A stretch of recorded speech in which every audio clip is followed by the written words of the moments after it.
been this extraordinary scientific breakthrough. We now have a weight loss drug that produces staggering amounts of weight loss. The first time I learned about this, I immediately felt two totally contradictory things. The first thing I thought was, well, this could save my life. The second thing I thought was, wait a minute, this sounds way too good to be true. I ended up going on this big journey all over the world to interview the leading experts, the biggest critics of the drugs, the biggest defenders of the drugs. It had an effect that I really did not see coming. It was the strangest thing because I was getting what I wanted. I was losing loads of weight. I did feel physically better, but weirdly, I did not feel emotionally better. And if anything, I felt slightly worse. And I remember very consciously a voice in my mind saying, you're just going to have to feel bad now. There it is. At the moment, people like me have a choice that is really painful. It's between a risky medical condition and a risky set of drugs. That doesn't have to be the choice. 47% of Americans want to take these new weight loss drugs. How the fuck did we get here? How did we get to the point where half the population want to take a drug to reduce their eating? What's going on? What I would like us to do is skip the bit where we give absolutely everyone who wants it, whether they need it or not, these weight loss drugs, get a massive death toll of young girls who starve themselves to death in a way they would not have been able to otherwise. And then we go, oh shit, we're going to have to bolt this door, right? I would like us to do that now. Am I skeptical that we'll get there, given the corruption of the American political system, given that the pharmaceutical companies own Washington, D.C.? Yes, I am. We don't have to tolerate this. We can fix this. We can put this right. We've got a new tool to deal with this problem, which is exciting and disturbing. And I hope it wakes us up to go, how the fuck did we get to this point? It's Mayim Bialik's breakdown. She's gonna break it down for you, because you know she knows a thing or two. So now she's gonna break down. It's a breakdown. She's gonna break it down. Hi, I'm Mayim Bialik. And I'm Jonathan Cohen. And welcome to our breakdown. This is the place where we break things down so you don't have to. I mean, I'm going to use sarcasm to start this episode. I'm sure this episode will be completely unrelatable to all of you because it deals with why do we eat? Why do we eat too much? Why do we restrict our eating? Is Ozempic the answer to not only what ails us about how we look, but about how we feel? How are addictions related in terms of alcohol consumption, workaholism, food, even emotional connection? Relationship issues. Johann Hari is going to be talking with us about Magic Pill, his new book, which is about the extraordinary benefits and disturbing risks of the new weight loss drug. He is someone who takes Ozempic, and he writes about his entire journey. If you don't know who Johann Hari is, I'm very excited for you to get to know him. He has written an incredible book called Chasing the Scream about addiction, lost connections, about antidepressants and kind of the failed promise of antidepressants. He's also written Stolen Focus about our addiction to being distracted. And all of his books take a similar approach. He uses storytelling, his personal experience, and he travels all over the world to meet the preeminent scientists and thinkers who are tackling these issues in the ways that actually change the way we not only think about these topics, but also the way we think about legislation and restrictions around the use of things like Ozempic. He's also an enormous fan of the movie Beaches, which Mayim Bialik is in, and he goes fanboy over this. If you like Beaches, you're going to want to hear us talk about it. Also, his TED Talks have been viewed over 90 million times. Highly recommend you check him out. He's been praised by everyone from Oprah to Arnold Schwarzenegger. His books have been made into an Oscar-nominated film, an 8-part TV series with Samuel Jackson. He's a really interesting thinker and writer, and also just a real delight to talk to. It is such an honor to welcome to the breakdown Johann Hari. Break it down. Can I just say, between the ages of 9 and 14, I watched the film Beaches. Literally almost every single day. This is not happening. I thought you may have no idea who I am, and I was totally fine with that. So what I want to insist is I'm doing this podcast on one condition, which is that at least 2/3 of the way through, we reenact the young Barbara Hershey Bette Midler scenes in which I will be Hillary and you can be CC Very Bloom. strange. Otherwise I'm not doing it. That's my one condition, right? If that's not the cold open, I don't know what is. You were asking Valerie, who our best or most favorite guest was. I think it's you. I think you just scored that. A, you're eating, which is adorable. And B, you would like to reenact scenes from beaches with me. And I thought you may have no idea who I am, and I'm a huge fan of yours. I'm so excited. I'm ludicrously excited for this. Like, ludicrously. So I had a list of things I was going to tell you to win your favor, but it seems like I'm already in your favor. You have no need. The favor, you could not be more in my favor. As I said, I'm a very big fan of yours, and have really been very moved, very comforted by your writing. In particular, the notion of your journey through antidepressant land, through depression and kind of out the other side. And I have friends, who say that your writing on addiction is some of the best description of their struggles that they've ever experienced. And so you have such a special place in my, intellectual cold heart.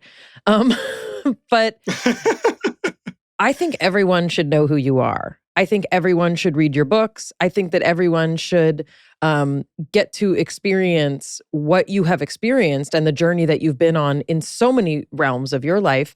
And our audience might be an audience that does not know very well of your work, your research, your journalism, and sort of your identity. So I feel really excited to have you here because you speak about so many of the things that we try and get at. And, it's kind of grown into, forgive me, the kind of search that you have really dedicated your life to, meaning, what's wrong with us? Why do we keep circling the drain? What we keep trying to plug the hole and another spring opens up. And we whack this mole and another one comes up. And for people like me and Jonathan, who fortunately or unfortunately have a lot of experience with trying to fill that God-shaped hole, I talk a lot about it here. I'll fill it with food. I'll fill it with work. I'll fill it with obsession about someone that I'm never going to be with. I will fill it with scotch at 8 a.m. if you let me. I'll fill that God-shaped hole. And so you have this book, The Extraordinary Magic Pill, The Extraordinary Benefits and Disturbing Risks of the New Weight Loss Drugs. But like all of your work, it's not just about that. But I want you to start by sort of giving us a little bit of a thumbnail sketch into what has been your experience with trying to figure out what's wrong with us, what ails us. Oh God, I feel a bit verklempt about what you're saying. That's so moving. And it makes me want to sing The Glory of Love, the song that you sing in perhaps the greatest cinematic masterpiece in history, Beaches. We will sing that before the end of this podcast, yes, I promise you. Wow, God, that's so moving and incredibly touching. I think for me, I grew up in a really crazy family where there was a lot of violence and addiction. And for me, every book I've ever written is an attempt to solve a mystery that I wanted to understand for myself. So I wrote a book about addiction called Chasing the Scream because all my life I've been trying to help the people I love with addictions, and I felt that nothing I did had made any difference. And I wanted to figure out, well, what am I meant to do? What's causing this problem? Why does our whole society seem to respond in a way that doesn't work? So, I'm not an expert. I was trained in the social sciences at Cambridge University, so I know how to read a study and stuff like that. But I went on this big journey all over the world to try to figure that out. And I got to know a crazy mixture of people from, a crack dealer in a trans crack dealer in Brooklyn, who's one of the wisest people I know, to a hitman for the deadliest Mexican drug cartel. He's actually not one of the wisest people I know. To, the only country that decriminalized all drugs with incredible results. So we're on this huge journey there. My second book, Lost Connections, was about, depression because, when I wrote it, I was nearly 40, and every year that I've been alive, depression and anxiety had increased in the United States, in Britain, where I'm from, as you can tell from my weird Downton Abbey accent, and in fact, across the entire Western world, right? And I was like, what's going on? Why are we finding it? Why is it that with each year that passes, more and more of us find it harder to get through the day? And most importantly, what can we do to reverse this and get our lives back? My book, Stolen Focus, was about why we can't pay attention, because I noticed my own attention had gone to shit. Everyone I knew, pretty much, their attention was going to shit. I was like, what's happening to us? How do we get it back? And for this new book, it was, I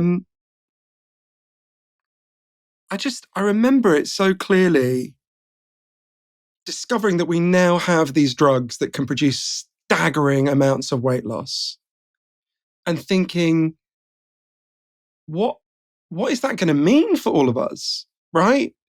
So I think for all of my books, for me, it starts with there's this thing I really need to understand for myself. It's quite selfish, right? It's like, I want to get this for myself, and I want to go on a journey. Of course, I have ideas in my head at the start. I don't start with thinking nothing about the subject, but I'm pretty open-minded, actually, and going to all these places. And what I hope I do is I bring the readers with me to kind of go, come on this journey with me, right?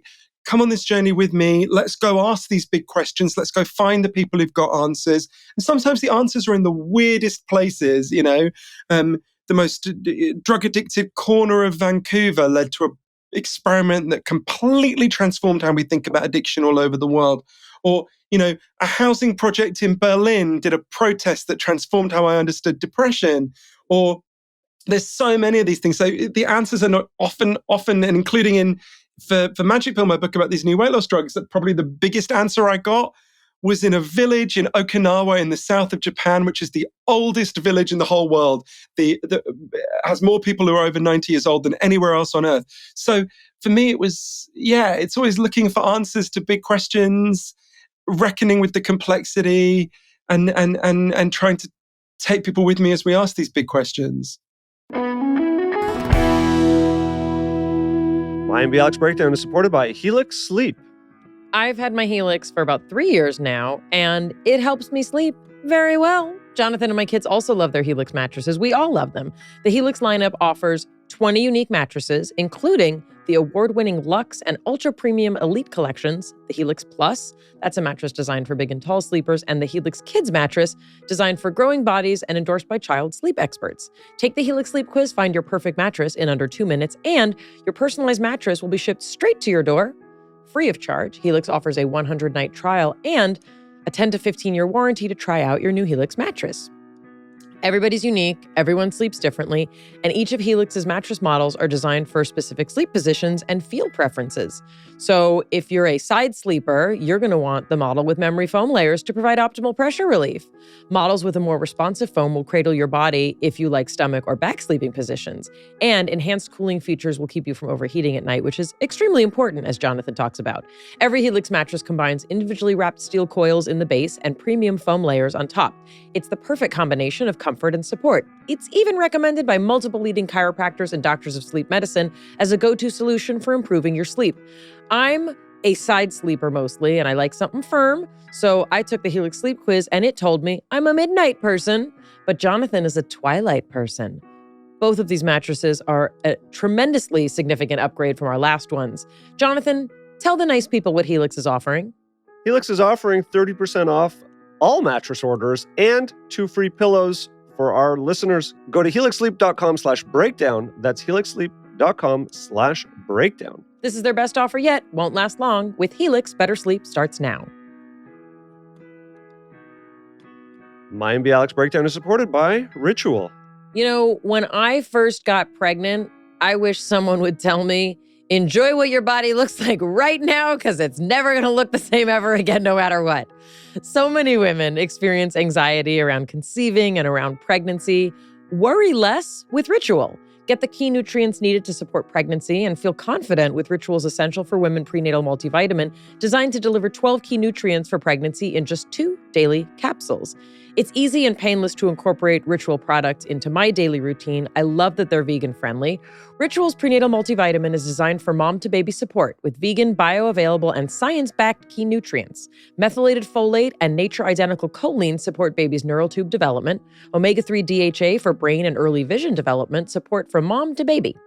It also contains vitamin D to support fetal bone health, and it's designed with morning sickness in mind. Thank you. Each capsule features a delayed release design to help make it gentle on an empty stomach, and every bottle includes a citrus essenced tab, so you can actually enjoy taking your multis. Ritual is rigorously tested by a third party for allergens, microbes, and heavy metals. It's so important to know what you're putting into your body, especially when you're pregnant. With Ritual's dedication to traceable science and sourcing, you always will. See for yourself with 25% off your first month for a limited time at ritual.com/breakdown. There are so many people who have addiction issues, who also are depressed, who have trouble with attention and distraction, and who want to lose weight. I feel like Magic Pill, of all the books that you mentioned, Magic Pill is the one, and I think Ozempic and these conversations, this is the topic that is opening up for, I think, the first time on a larger level, conversations about what addiction really is when we think about food in this arena. Meaning, a lot of people will push away, the notion of addiction. Like, I'm not a real addict, right? I just enjoy edibles every night because that just makes me feel good, right? Or with depression, and I mean it was revelatory when I read Lost Connections, because the notion that we're kind of all operating under a placebo concept. Some people get assistance from antidepressants, but a lot of people don't, right? And so it's like, I have a different kind of depression, right? Or that pill didn't work, so I should either think about killing myself, or I give up, or let me find another way to fill it, right? And then with attention and distraction, nobody wants to give up their phone. No one wants to admit that the reason that they have attention problems and are distracted is that they are constantly scrolling on their phones, right? But with this book, and with the conversations around Ozempic, a really remarkable thing has started happening in that other addictions and other behavioral features are being impacted by this class of drugs. Can you describe what doctors are seeing, what people are reporting, and how you connect that to a larger understanding of what food is doing for us and what weight is also doing for us? Yeah, I mean, there's so much in what you just said. Probably too much. That's what Jonathan's thinking. No, not at all. You're totally right. These are exactly the questions we need to be asking. So I guess I would start with understanding Ozempic. I remember the first time I learned about these drugs, right? So for people who don't know, there's been this extraordinary scientific breakthrough. We now have a weight loss drug that produces staggering amounts of weight loss over the long term. So if you take Ozempic or Wegovy, they're the same drug marketed under different names, you lose on average 15% of your body weight within a year. If you take Mounjaro, you lose on average, which is the next in this class of drugs, you lose 21% of your body weight. And if you take Triple G, which will probably be available next year, you lose 24% of your body weight, which is only slightly below bariatric surgery. And I remember the first time I learned about this, I immediately felt two totally contradictory things. The first thing I thought was, well, this could save my life. I was just about to turn older than my grandfather ever got to be. He died of a heart attack when he was 44. Loads of the men in my family have heart disease. My dad had terrible heart problems. My uncle died of a heart attack. And I knew that obesity, while we should always and passionately oppose stigma, I also knew the scientific evidence was very clear that obesity massively increases health problems on average, makes you much more likely to have a heart attack, and over 200 known diseases and complications. So I thought, wow, if you're telling me there's a drug that can massively reduce or reverse obesity, that could make a huge difference to me, right? The second thing I thought was, wait a minute, this sounds way too good to be true, right? Can you really have such a thing as a free lunch? I guess with Ozempic, it would be a smaller free lunch. This just doesn't ring true. So it's why for the book, I ended up going on this big journey all over the world, from Iceland to Minneapolis to Japan, to interview the leading experts, the biggest critics of the drugs, the biggest defenders of the drugs, and to really figure out what this means, what it feels like to take it. I took it myself, what it feels like to take it, what the benefits are, what the risks are, what it's going to do. But you've gone to the one that I actually think the most intrigued and surprised me, Mayim, which is that what it does to your psychology, because it had an effect that I really did not see coming, and that I think a lot more people need to be aware of and need to think about much more deeply. So when I started taking the drug, it makes you feel very full very fast. I'm sure we'll go into why and how later, right? Talk us through what that looks like. Because do you feel like sick full, or you're just like, I'm not going to eat anymore? I cannot communicate to you how bizarre it is.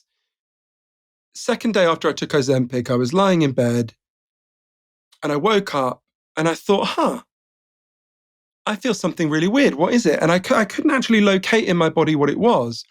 And it took me 5 minutes to realize I had woken up and I wasn't hungry. Every morning before that, I would wake up with a kind of really intense hunger. It was usually what got me out of bed. I thought, this is weird. And there's a diner up the street from where I live.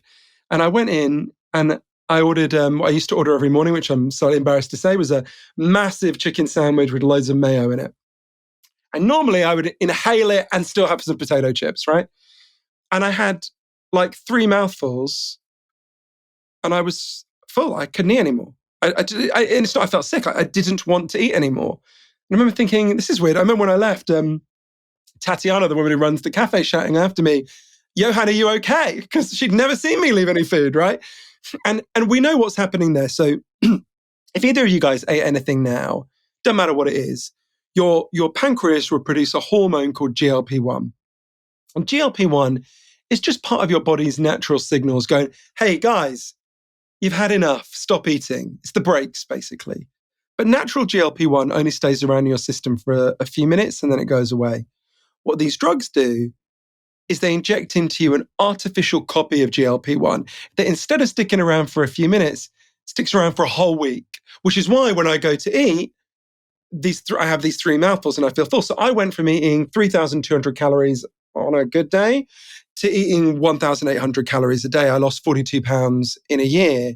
It was a very dramatic effect. Now, most people, you asked about sickness, most people at the start, a really big majority, about 70% of people initially feel nauseous. And that can be quite unpleasant. For me, it was mild. Like if I had randomly felt that nauseous one day, I wouldn't have gone home and stayed in bed. But it wasn't very nice. For the vast majority of people, the nausea goes away over time. It can take a couple of months. Some people, the nausea never goes away. They have to stop taking it, but they're quite a small minority. If you're getting injected with an artificial copy of GLP-1 that lasts for a week, do you ever feel the craving to eat? Or it's more your mind saying, I should probably eat right now because that's the time it is and that's what I'm used to doing?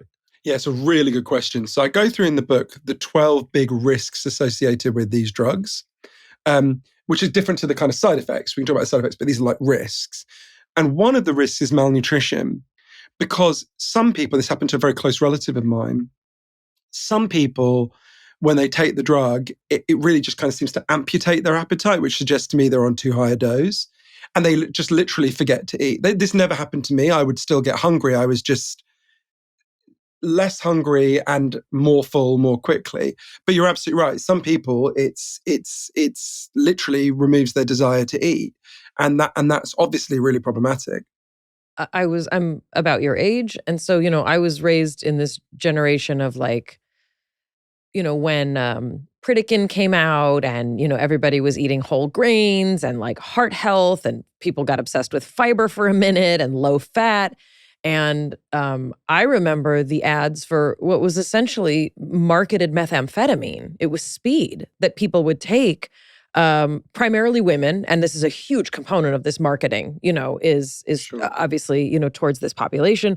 That was, it was de rigueur. It's what everybody did. It was acceptable. And with that came, this cultural obsession with thin, right? Thin, has always been in once we reach the point of, Maslow's hierarchy of needs being somewhat satisfied. Meaning, I'm my family's Eastern European, we're Jewish immigrants from Eastern Europe. Like, if you didn't have a fat baby, something was wrong. Like, something was wrong. Because like that's that's a very old world survival instinct, is that like weight is security, weight is protection. You want a plump baby, they call them bracelets. You want a baby whose arms are so chunky that like it literally looks like they're wearing bracelets of fat. But, culturally, it became so fashionable, to encourage this kind of thinness. And, then we've seen this sort of like, rejection of fat shaming, which is, I think, extremely important. And we have this sort of body positivity, and maybe BMI is all wrong. And you can be, of a certain BMI and still be healthy. But what's interesting to me when the conversations around this drug started happening, I'm trained as a scientist, and I actually studied Prader-Willi syndrome, which is the largest cause of genetic obesity, is Prader-Willi syndrome. And at that time, when I was in grad school, we were researching ghrelin, and we were looking at like what makes you feel full, because these individuals never feel full, and they will keep eating, to the point of hurting themselves greatly. But what was so surprising to me is that with this medication, you're not losing weight because like it's changing your metabolism, like you're not shifting a mindset. You're literally taking a drug that makes you not eat. And that felt scary to me, because as someone who has disordered eating and works a 12-step program surrounding that, for me, like I have to believe that learning that it is normal to take in nourishment, to eat 3 square meals a day, and if permitted by your sponsor, 2 healthy snacks. This really, that's kind of what scared me. And the way that I found out about Ozempic is I've stopped going on social media, which is better for everyone's mental health, not just mine, but the people around me. But I saw a link to like an awards show, and I was like, oh, look at the red carpet. Sometimes there's cool dresses and or suits, whatever, And I couldn't recognize anybody, meaning I was looking at people, and I was looking at the name, and these were very well-known celebrities that I've watched my whole life, and there was something unrecognizable about them. And it wasn't just that they were very, very thin. Like their face didn't look like their face, It was like in the Men in Black movie. It was like they were wearing a suit of them, It was like, and I don't want to name names because I don't know who's on what. It's not my business. But to me, that felt astonishing. And when I learned about this drug, and again, I'm not going to say that I know who's on what, it made sense. And I'm like, oh, if you stop eating, you get really skinny, right? It's odd to me, though, that that's the mechanism we're talking about. Yeah. And I think there's so many things what you just said again, which is so important. Remind me to come back to body positivity, stigma, and eating disorders, because those are all hugely important topics that I go into a lot in the book and that I'm really worried about. But let's do eating disorders. So let's do eating disorders sounds like a horrific health pamphlet, but you know what I mean? That's what my bumper sticker says. Exactly. So the way I think about these drugs, if I was going to put it in a crazy, slightly over the top way, these drugs are so powerful. They're a tool like fire, right? And fire is a really good tool if I use it to warm my house. And it's a terrible tool if I use it to burn your house down, right? These drugs are so powerful, they're going to have staggeringly positive effects and staggeringly negative effects. So the staggeringly positive effects are kind of obvious. The reason I'm decided to continue taking them, even though I'm very worried about many of the risks, is because if you take them and you started at obese, which I did, you are 20% less likely to have a heart attack or stroke. So for me, that outweighs the real concerns I have about the other stuff. Maybe I'm wrong, right? It may well be 20 years from now, someone in the rubble of the United States finds this podcast and goes, what a fool he was, because we discovered all the things he warns about were worse than he should have realized. But so for people with heart disease, for people with some kinds of cancer risks, for some people with all sorts of stroke concerns, these drugs, I think they are literally quite possibly saving my life.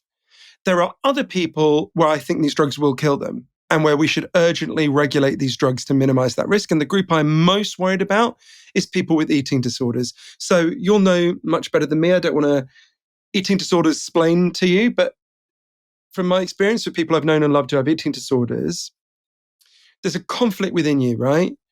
There's the biological part of you that wants to live and therefore wants to eat. And there's the psychological part of you that for complex reasons wants to starve yourself.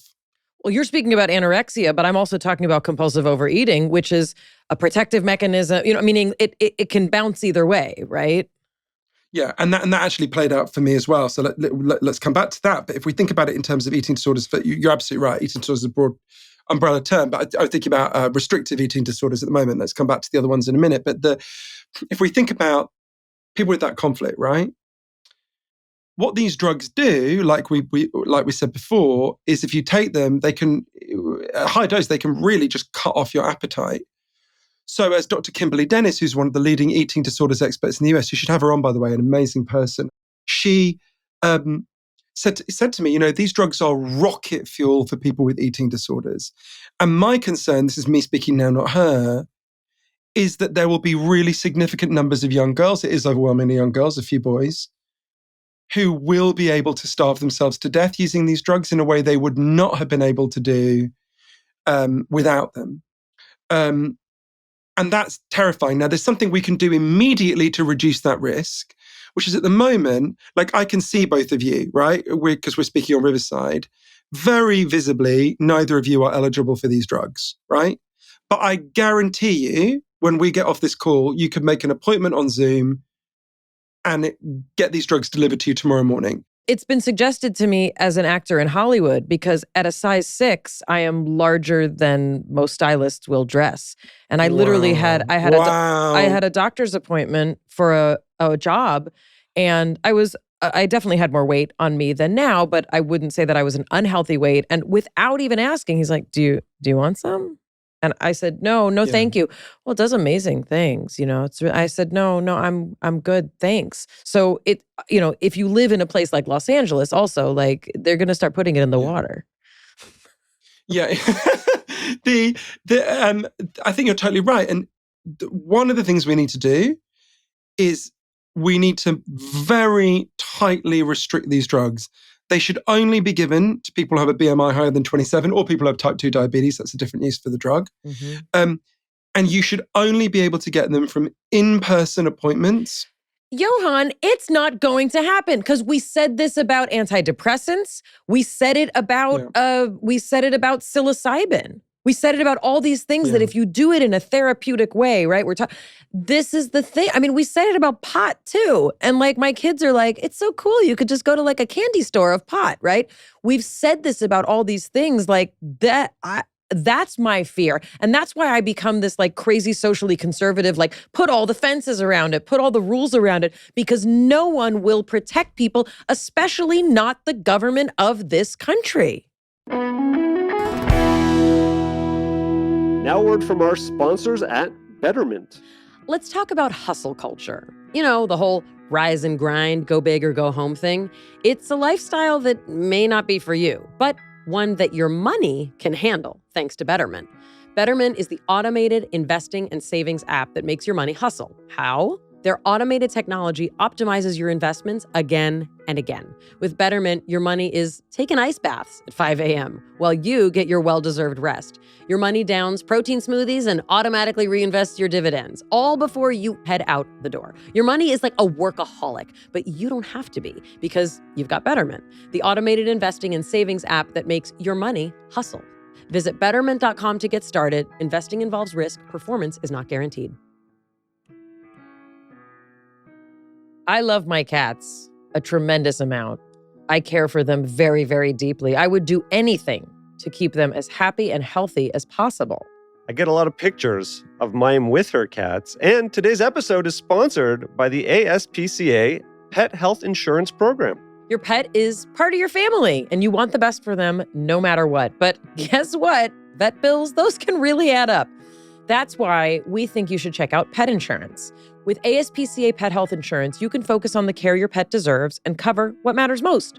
For many pet parents, summer is about making travel plans like going to national parks, going to pet-friendly beaches, road tripping across the country. Wherever your journeys take you and your furry friend, protect them along the way with a plan from ASPCA Pet Health Insurance. The ASPCA Pet Health Insurance Program offers customizable accident and illness plans, making it easier for pet parents like you to help your pet get the care that they may need. The ASPCA Pet Health Insurance Program has been around for over 18 years. They've helped more than 600,000 pets during that time. They allow you to customize your plan, helping ensure that your pet's plan is as unique as they are, because vet bills can really add up, especially when you're least expecting it. It's simple. Use their app to submit a claim, and you'll receive reimbursement for eligible vet bills directly into your bank account. To explore coverage, visit aspcapetinsurance.com/break. That's aspcapetinsurance.com/break. Again, that's aspcapetinsurance.com/break. This is a paid advertisement. Insurance is underwritten by either Independence American Insurance Company or United States Fire Insurance Company and produced by PTZ Insurance Agency Limited. The ASPCA is not an insurer and is not engaged in the business of insurance. Well, again, I totally understand where you're coming from, and I basically agree with you. But I would say we do quite a good job of regulating alcohol, actually. I bet your kids, if they're under 21, can't go into a bar, right? And they can't go into a liquor store and buy alcohol. So there's some things we do actually do a pretty good job of protecting people from. Not like guns, for example, call me crazy. But so I'm not saying we do a great job. No, but it's a great It can point. be done, right? It's a great point. It can be done. So and there are lots of things we do actually regulate. You and I could not go to the doctor and get, all sorts of drugs that are prescribed just by asking for them, right? There are loads of things a doctor would say, no, I'm not going to give you this drug for, whatever it might be, because you don't have that illness, right? So we're fairly good. Okay, but a lot of doctors in your 15-minute visit, if you say, gosh, I'm really having trouble sleeping and I'm really, take an SSRI that we have no idea if it's even indicated for you. Do you have a history of mania? Is there any suicide in your family? That's when SSRIs become a weapon and not a tool, right? So for me, and look, I don't mean to collapse everything onto you, but I do want you to take on, the FDA next and also the entire, healthcare system. Well, because it's not unrelated. It's not unrelated. 100% not unrelated. No, you're totally right. And I think when we think about it in relation to eating disorders, I would beg people to do that regulation. My fear is that what we will end up doing is what we did with opioids, where it will be, now the opioid crisis is actually more complicated than people think. The biggest driver of the opioid addictions was actually despair. We can talk about that more if you want. But clearly the drug companies gave out opioids far too liberally, far too much, and indeed created financial incentives for doctors to give it out, which was horrendous, criminal. So my fear is that the pattern will be, so obviously what happened is massive overprescription and an underselling of the risks led to horrific catastrophe. Now it's much more restrictive with opioids. What I would like us to do is not repeat that, because opioid-based painkillers have very good uses as well as, of course, harmful uses. What I would like us to do is skip the bit where we give absolutely everyone who wants it, whether they need it or not, these weight loss drugs, get a massive death toll of young girls who starve themselves to death in a way they would not have been able to otherwise. And then we go, oh shit, we're going to have to bolt this door, right? I would like us to do that now. Do I agree with you that am I skeptical that we'll get there, given the corruption of the American political system, given that the pharmaceutical companies own Washington, D.C.? Yes, I am. But I do think we should argue for it, right? And I do think we should. I want to ask a million other things, but Jonathan has a much better brain for circling back to the other things that we're supposed to talk about. Also, Jonathan has an excellent beard. I'm very impressed. I tried to grow a beard last year and it looked like a child had drawn on my face. There's a drug for that, Johann. We'll give you a drug. You can have the longest beard. You could be like a Hasidic rabbi by next week. Shoot me up. It destroys your memory and your ability to communicate, but no one cares. Who needs a memory if I have facial hair of that quality? I think we should slow down a second and get into because we started hot, which we like to do. And, I think we started Maybe on Ozempic, I'm always hot. Let's say someone doesn't know about this. they've heard the term. Sure.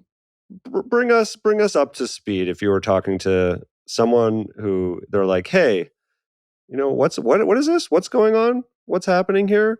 And just give us a little bit of the landscape. It's an injection, or it's a pill. Why are people doing this?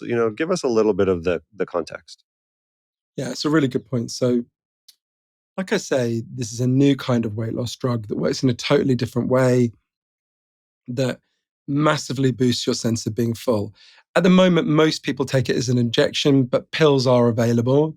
The pills are slightly less effective at the moment, but they're becoming more and more effective. When you say injection, like a syringe, I don't know what it looks like.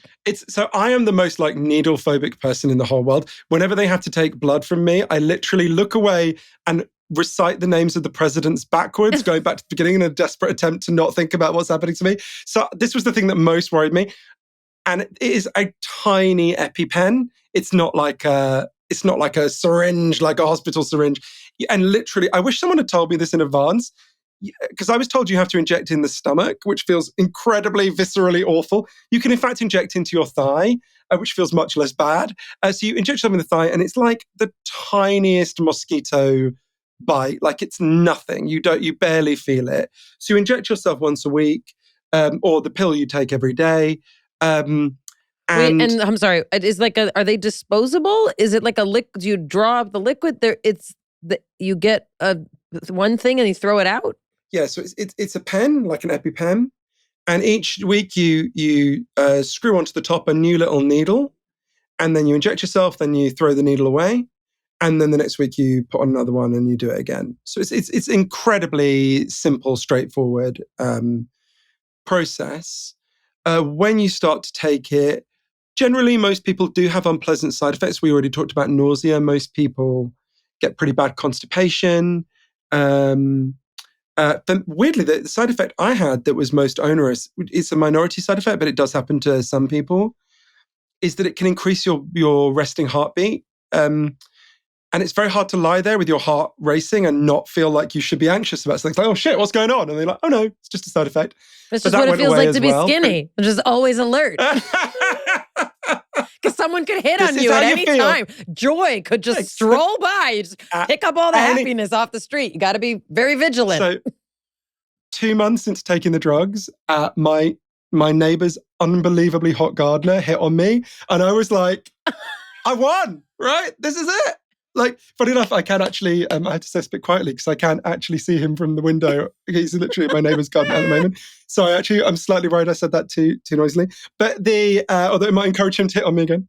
Ozempic's going to increase people being polyam. It'll be like anyone. I just want to have sex with anyone who wants me. I'm just so excited to be hot. All the time I used to spend eating, I will have sex with every single one of my neighbors.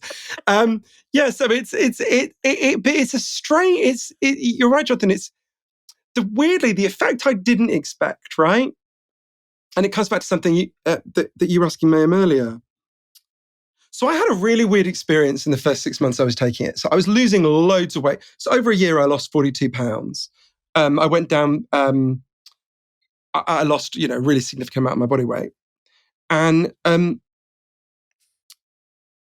it was the strangest thing because I was getting what I wanted. I was losing loads of weight. But weirdly, I did feel physically better, like my back pain went away, for example. I did not feel emotionally better. And if anything, I felt slightly worse. And I was trying to think, what is that? And I thought maybe it's just coincidence, maybe other stuff going on. But then I was looking at the 12 big risks associated with the drugs that I write about in the book. One of them is and I want to stress this is contested, but some doctors and scientists are concerned these drugs may be causing depression or even suicidal thoughts in some people. There's a big debate about if that's happening and if so, why. Some people think it may be because and Mayim, you know much more about this than I do, but it may be that these drugs, so we now know these drugs are primarily affecting not just the gut, but the brain. You have GLP-1 receptors in your brain. They're changing your brain. From interviewing cutting-edge neuroscientists, that's clearly the case that they are. Or there's a big debate about how and why. But I actually think for me and for a lot of other people, there's something much more basic going on. I had an epiphany about it in a branch of KFC. So my nephew said to me the other day, it's really weird how many of your epiphanies in your life happen in KFC, which was a good point. Because the biscuits are so delicious. So delicious, you can't imagine. I'm actually genuinely worried that their stock price must have crashed since I started taking Ozempic, because you cannot conceive of how much KFC I've eaten in my lifetime. But in fact, I had a real low point about this once. This is not the story that I'll tell in a second about Vegas, but in the run up to Christmas in 2009, I lived in East London, and I went to my local branch at KFC to have lunch, and I went in and I said my standard order, which is so gross, so I won't repeat it. And the guy behind the counter said, "Oh, Johann, I'm really glad you're here." And I was like, "Oh, all right." And he went off behind where they fry all the chicken, and he came back with every member of staff and a massive Christmas card in which they had all written "to our best customer," and they'd all written these like personal messages to me. And one of the reasons why my heart sank is I thought, this isn't the fried chicken shop I come to the most. How can this be happening to me? Anyway, the epiphany I had a different epiphany in the Vegas and KFC many years later, which was You're a KFC whore. You give everyone the best of you. If Colonel Sanders could pimp me, he would be doing it at this very moment. But I remember that so I was in Vegas, and it was 7 months into taking the drugs, I think. And I was actually researching a really difficult thing. For ages, I've been researching a book about a series of murders that are happening in Vegas. And I was researching the murder of someone that I knew and really, really loved. And so it was very hard, as you can imagine. And I, really on autopilot, I went to the KFC on West Sahara. I'm sure you've got lots of listeners in Vegas. They'll know what I'm talking about. This is the skeeziest KFC in the whole world. And believe me, I've been to every branch. And I went in and I ordered what I would have ordered before I was taking Ozempic. I ordered a bucket of fried chicken just to numb myself. And I ate one of the chicken drumsticks, and I looked at the bucket and I suddenly thought, fuck, I can't eat this, right? Like, you just can't overeat when you're on Ozempic. If you imagine if I came to you after you'd had a massive Thanksgiving dinner and I said, "Great news, guys, I got you a KFC bucket," right? That's basically how you feel, right? You just can't eat it. And I remember very consciously a voice in my mind saying, "You're just going to have to feel bad now." There it is. And I really realized, what these drugs do is they radically interrupt your underlying eating patterns. Obviously, that's a good thing in many ways. It's why I lost a huge amount of weight. But I write in the book about the 5 psychological reasons why we eat. Yep. Only one of them is like to sustain your body, right? The rest are psychological factors. So for me, I realized in the environment I grew up in with all this addiction, all this craziness, you have very little agency over that when you're a kid. And I had some awareness about this before. I don't want to act like it was a sudden blinding revelation, but I realized it so much at that moment.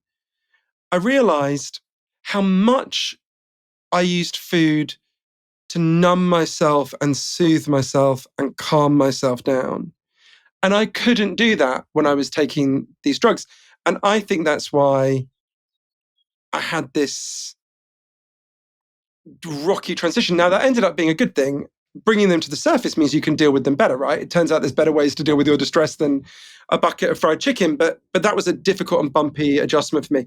I want to touch this point a little bit harder because, Sure.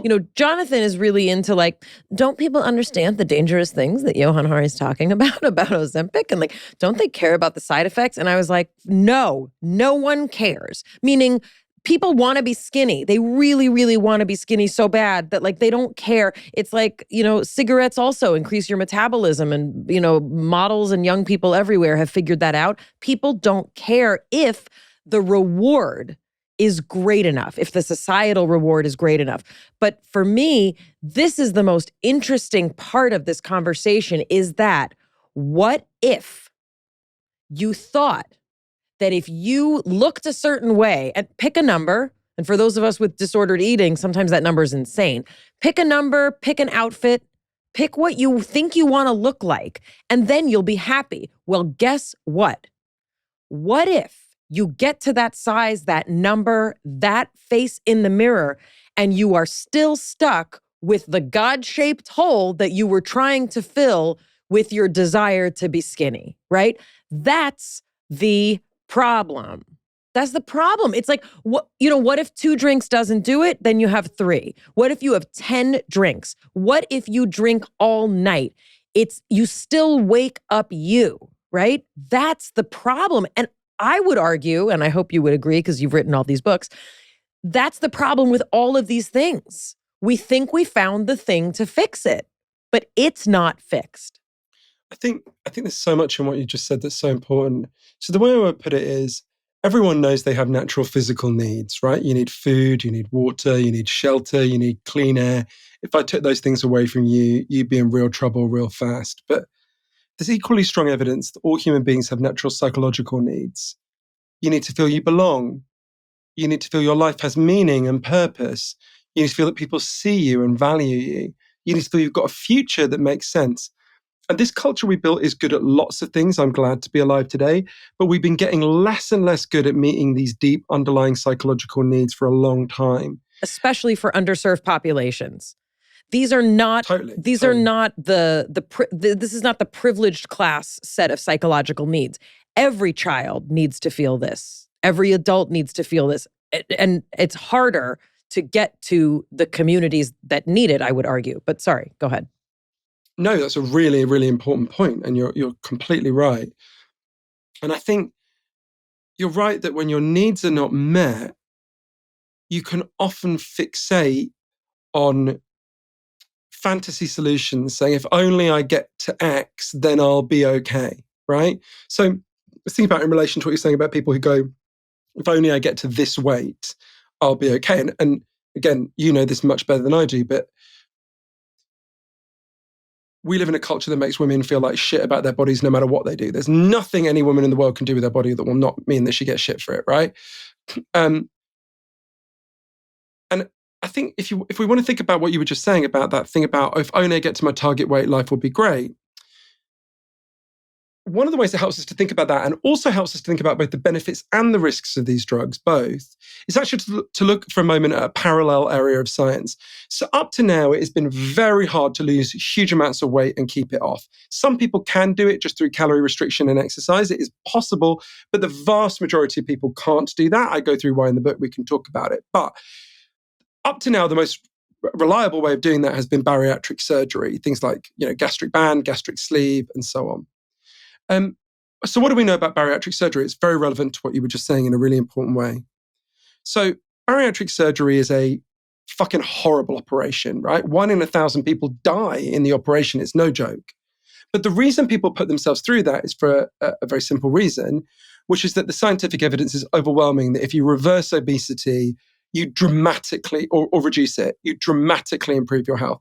So if you have bariatric surgery, in the 7 years that follow, you are 56% less likely to die of a heart attack, 60% less likely to die of a stroke, and incredibly, 92% less likely to die of diabetes-related causes, right? In fact, it's so good for your health, you're 40% less likely to die at all in those 7 years. And we know that these drugs are producing similar health benefits for people who are overweight or obese, which is very different to people who are not overweight or obese, who shouldn't be taking them, and we'll come back to that, unless they're diabetic. We know that, if you take these drugs, it reduces your heart attack or stroke risk by 20%.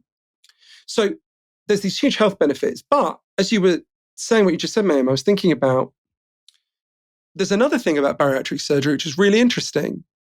If you have bariatric surgery, in the years that follow, your suicide risk quadruples, almost quadruples.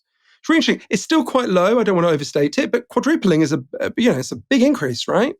And you think, well, why would that be? What's going on? Now, some of that might be the after effects of the surgery, which can be pretty grim, but I actually think it's what you were talking about. And for example, Professor Carel LaRue, who works with people with bariatric surgery, said to me, a lot of people tell themselves, if only I wasn't fat, I'd be happy. And then you have the surgery and your husband's still a fucking asshole and your job still sucks. And actually your life is not perfect. And while your health will be better, which is certainly worth doing, it will not be the magic solution that we are told it is in this culture. So I think you're totally right that, we imagine that thinness will solve everything, right? Also, we venerate a body shape which is actually super thinness, which is in fact not itself also not healthy. Can you describe that a little bit? Yeah, the worst moment for me in the whole writing of the book, by far, was I've got a niece called Erin, who she's the baby of my family. She's 19 now, but in my head she's fixed as a 6-year-old. So she's the only girl in her generation.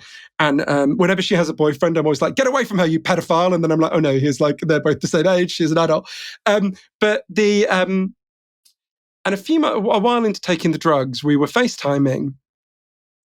And she was sort of teasing me. It's the way our family interacts. You know, she was like, "Oh, Johann, I never knew you had a jaw before. I never knew you had a neck," right? And I was sort of preening and, showing off. And she looked down and she said, "Will you buy me some Ozempic?" And she's a totally healthy weight. She always has been. And I laughed. I thought she was kidding. And then I suddenly realized she wasn't kidding. And I thought, fuck, I've undermined every message I've ever been trying to give her since she was a little girl here. And as I tried to tease it out, I realized there's two quite distinct categories here. There's people who are overweight or obese who are using these drugs to get down to a healthy weight. There's still those 12 risks that I'm sure we'll go into, and I'm still worried about them, including for myself. But that to me is totally defensible. And indeed, I would recommend it to many people, but although certainly not everyone.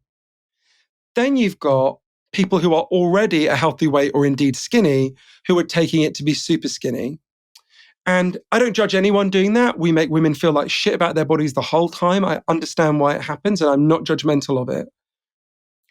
But I'm very worried about it, partly because of the eating disorders component that we talked about before, but also because, I think about when my niece was growing up, it was better than when we were growing up. There were some women who had a slightly larger body size in the public eye. And in the last 2 years, pretty much every single one of those women has become really skinny. And I think about, and again, I'm not judging those people, and I don't know, maybe they're not taking Ozempic, maybe there's been an outbreak of dysentery in Malibu, who knows? But I really worry that we plainly are creating a renewed norm. It's my friend Elise Lonan, who I think maybe you know her, that who's based in LA, the former chief content officer for Goop, who quit and has become a really interesting critic of this sort of thing, said to me, dieting is out, elimination is in. She won't go out for dinner with people in LA anymore because there's no point, because no one eats anything. She's like, "Why the fuck did we come for dinner? Yeah, none of you eat anything." So it comes back to, this is such a powerful tool. It can be used for great good for people who are obese. And it is definitely having these other negative effects. It's partly why I wrote the book, so that we can pause and have this moment to think about it. And the book is called Magic Pill because there's 3 ways these drugs could be magic. The first is the most obvious. They could just solve the problem, right? And I've got to tell you, there are days for me when it feels like that. My whole life I have overeaten. I've pretty much been obese my whole life. Now I inject myself once a week in the leg. I don't overeat anymore. I'm not obese anymore. It feels like magic. The second way it could be magic is more disturbing. It could be like a magic trick. It could be like the conjurer who shows you a card trick while picking your pocket. It could be that over time, the 12 big risks that I describe in the book outweigh the benefits. That is a real possibility. But the third way it could be magic is, I actually think the most likely, if you think about the stories of magic that we grew up with, I think we were 8 or 9 when Aladdin came out, right? You find the lamp, you rub it, the genie appears, and he grants your wish, and your wish comes true, but never quite in the way you expected, right? There's always these unpredictable effects. We're already seeing a lot of those unpredictable effects. One of them, I fear, will be a renewed culture of hyperthinness among girls. Girls who already have eating disorders. It will, as Dr. Kimberly Dennis puts it, will act as rocket fuel for those eating disorders. But B, it will create a renewed cult of thinness. If you look at Cindy Crawford now, she looks like Marilyn Monroe looked to us when we were in the 90s. Exactly. Totally. She looks exactly. like, this sounds like a crazy and insane thing to say, and I want to caveat it, but she looks fleshy compared to any of the models that would be venerated now. And, we might have looked at glossy fashion magazines. They're looking at, girls today look at Instagram 6 hours a day, TikTok and Instagram. So, So I'm very, very worried about that. The shift in that was that, at least for my generation, we knew those were models. So even if you would say like, I wish I could look like them, I'll never look like that. We were looking at magazines, when George Michael's video Freedom came out, which is unbelievable. It was like all these models, like they were celebrities. The thing that is scary to me now, and I have boys and I worry about this, I have a 15 and an 18-year-old, they're looking at real people. So to them, why isn't that me? That could just be me. It's not even like it's not unattainable in terms of like, oh, they have like a celebrity status. It's a phone's worth of regular people that why wouldn't you want to be like them, right? That we've so normalized that celebrity culture. I think you're so right, but it's even worse than that. It's airbrushed photos of real people, right? So it's like the worst possible combo. They're real. They sort of feel like they're in your world, but you're looking at these sort of artificially enhanced images of them. It's, totally agree with you. Johann, not to make you speak for all of culture, but there was a renaissance of body positivity in the last, I don't know how many years, 5, 10 years, maybe 5, 7 years, healthy at any weight. Everyone was once thick bodies or legs, backsides. That was like, everyone wants that. You don't want to be skinny anymore. Have we lost that? Is that gone now? Yeah, this is so important. And this is something I thought about. It's one of the things I most wrestled with in the book and about. One of the people who really helped me to think about this was an amazing woman called Shelley Bovey. So when we were kids, the only fat people you saw on television, particularly fat women, were the butt of the joke, right? They were presented as inherently ridiculous. And it was incredibly cruel. It's really shocking when you look back now on this. Even like not just when we were kids, I think about Friends, right? Some of the storylines in Friends just seem really viscerally shocking now, the Fat Monica storyline and so on. And the first person I ever saw challenge that was this woman, Shelley Bovey. I must have been about 10 years old when one of her books came out. And she really introduced the idea of, or popularized the idea of body positivity in Britain. I don't think we used that term then, but that basically the concept, right? And she just said, this is a form of bigotry and cruelty and stigma, and we need to challenge it. And I'd never heard anyone speak that way. And she was presented like she was a kind of mad woman, but, she inspired a movement in Britain. When I was trying to think through these drugs, I went to interview her, and she's an amazing woman. She's 76 now, must be 77. Oh, she wrote Being Fat is Not a Sin. Is that right? Yeah, exactly. I think that's the title of it. Yeah, and she also wrote a wonderful book called The Forbidden Body that I recommend to people. And so I went to see her. So Shelley grew up in a working class town in Britain called Port Talbot. I guess the American equivalent would be somewhere like Pittsburgh. It's a kind of, working class town. I had the biggest steelworks in the whole of Europe at the time. And she was, as she describes herself, the only fat girl in her school. And one day, when she was, 10 or 11, her teacher said to her, Bovey, stay behind after class. So she stayed behind, thinking, what have I done wrong? And the teacher said, Bovey, you're much too fat. It's disgusting. You need to stop this. Go see the school nurse. She'll sort you out. So completely thrown, she went to see the school nurse. The school nurse said, why are you here? She said, the teacher says I'm too fat. She said, take off your clothes, I'll inspect you. And then the school nurse looked at her, pinched her flesh and said, disgusting. You're much too fat. You're a greedy pig. Stop eating, and just berated her and shamed her and sent her off sobbing. That was how Shelley was treated her whole childhood, right? She was constantly being told she was disgusting, vile. The other girls were saying, thank God I'm not like you. And it continued, she was a very smart working class girl. She was offered a place at Cambridge, or she was encouraged to apply to Cambridge and offered a university place. And she just didn't go because she was like, they're going to be so cruel to me about my weight. I can't do this. When she got pregnant, she went to the doctor, and the doctor said, God, first thing he said was, God, you shouldn't be pregnant when you're as fat as you are. She had a very difficult birth. She was lying there covered in blood, and the midwife looked at her and said, you really need to lose some weight. This was just all through her life. And then she learned there was this movement at the time called Fat Pride, which is a term some people still use. And she writes this book, and she makes the case that this is just cruelty.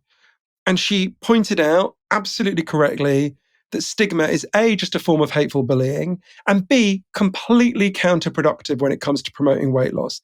In fact, there's lots of scientific evidence that I go through in the book. If you stigmatize people, they eat more, they gain more weight.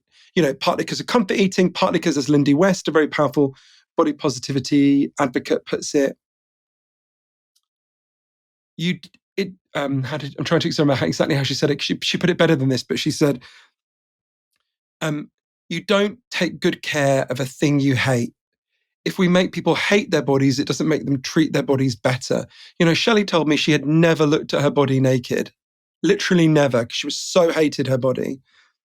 So she wrote this amazing book about stigma. It had this huge effect. It inspired a movement in Britain, and she remains rightly incredibly proud of what she wrote. But then something else happened to Shelley.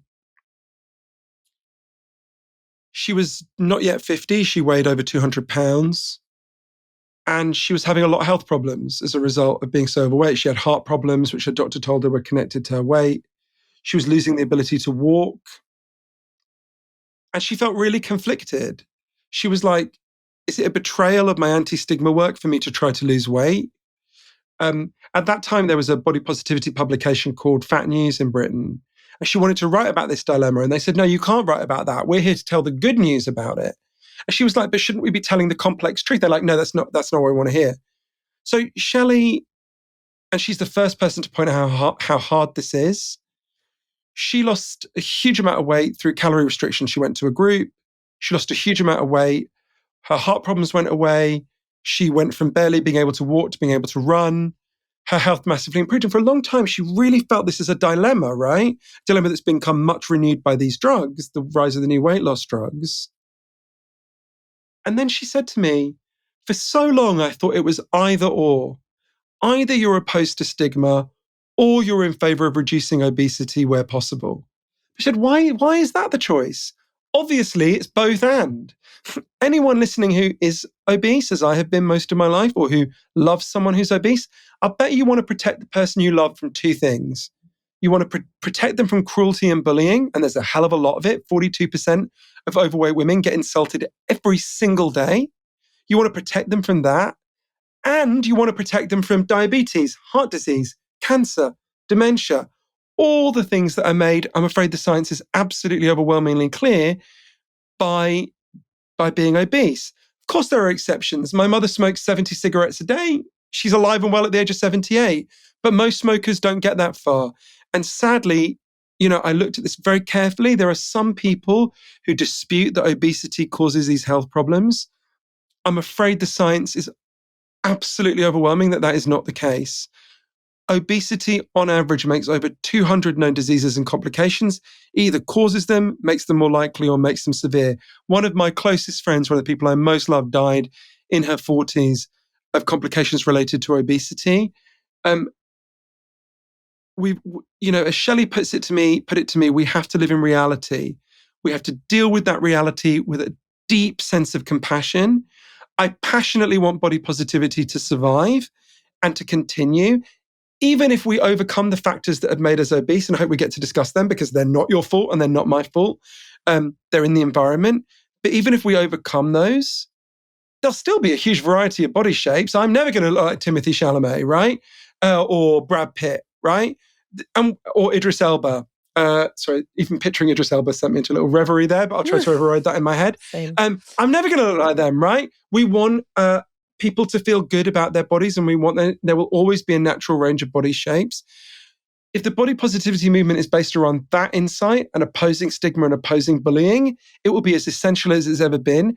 If part of it is built around denying that obesity harms health, I don't think it will survive, because pretty soon everyone is going to know someone like Jeff Parker, who's a guy I interviewed. He's a retired lighting engineer in San Francisco. He was 67. He was very severely overweight. He had a lot of back pain. He was finding it hard to walk. He had liver and kidney problems, if I remember right. Every morning he had to take fistfuls of pills. He started to take Mounjaro, one of the new weight loss drugs. He lost an enormous amount of weight. His doctor's taken him off all his pills. His gout is gone. Now he walks his dog over the Golden Gate Bridge every day. And he told me, I feel like I'm going to enjoy my retirement now. I don't think we can say to Jeff that obesity didn't harm his health and ending his obesity didn't boost his health. The science on that is overwhelming. Pretty soon, everyone listening and watching is going to know someone like Jeff. We want body positivity passionately to survive. If it's based on denying that Jeff was in a bad way when he was obese or that I was in a bad way when I was obese, that is not going to be tenable. If it's based on opposing stigma, cruelty, and bullying, it will be desperately needed then as it's desperately needed now. So well said. And, this is something we weren't even sure we wanted to kind of talk about because it varies culturally. The celebration of different types of bodies, varies depending on, where your family's from and what your culture sort of, appreciates. It's super complicated. And, as you were talking, like that's, I hear, I don't know why, I hear my mother's voice, saying like, but are they healthy? And I hate to kind of come at it from that view because I also don't want us to get into, a game of competition metrics of if your BMI is 26.9, it's okay, but if it's 27.1, it's not, or, I'm going to let this lead into a conversation about the government because what I don't want is to have some abstract entity, whatever that entity is, maybe it's the government, saying this is the blood sugar level we're comfortable with to prescribe this. And this is the level we're not comfortable with. One of Jonathan and my, sort of unifying love languages is talking about processed food. And, this is something you've alluded to, and it's something you talk about in the book, more specifically, I think Jonathan also, we lay a tremendous amount of this burden at the feet of a government that incentivizes people to eat poorly, to eat, food that is inexpensive, which also is incredibly high in calories, fat, salt, and sugar. And, for Jonathan, we have a very different approach. Jonathan is very, very disciplined about food. He's one of the cleanest eaters I've ever met in my whole life. I think he's one of the cleanest eaters I will ever meet in my whole life. I also find him very pedantic, restrictive, and it annoys me a lot. And on the other side of that, is the fact that, I'm a vegan person who has, in particular, over the last 20 years, been sold a lot of highly processed foods that I did not know were really not good for me. And it was people like Jonathan and even vegans who Jonathan is not a vegan, but there were even vegans who said, don't eat any of that stuff. Just keep eating whole foods. Keep eating foods the way the earth produced them.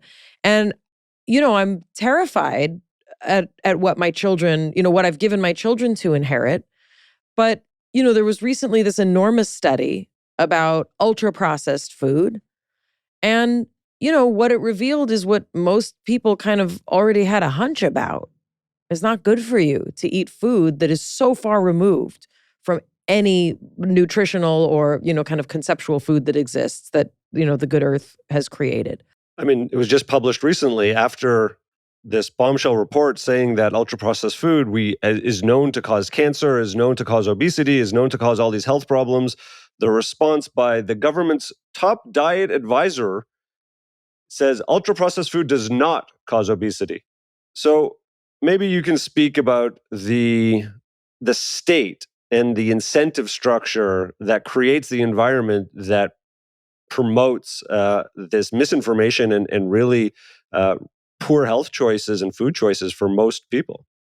I had to just say, when you said, Mayim, my mother says this, I was picturing the mother from Beaches because, what are you, a camel? Skedaddle, right? Like this. So I know that that's not your actual mother. That is not. My mother is, does not share a lot of features, but no, and I think it's just, I think it's a universal sort of mother voice of like, kind of that hypercritical, vigilant, like, I want you to be like me. I want you to agree with the way that I'm doing things. And, yeah.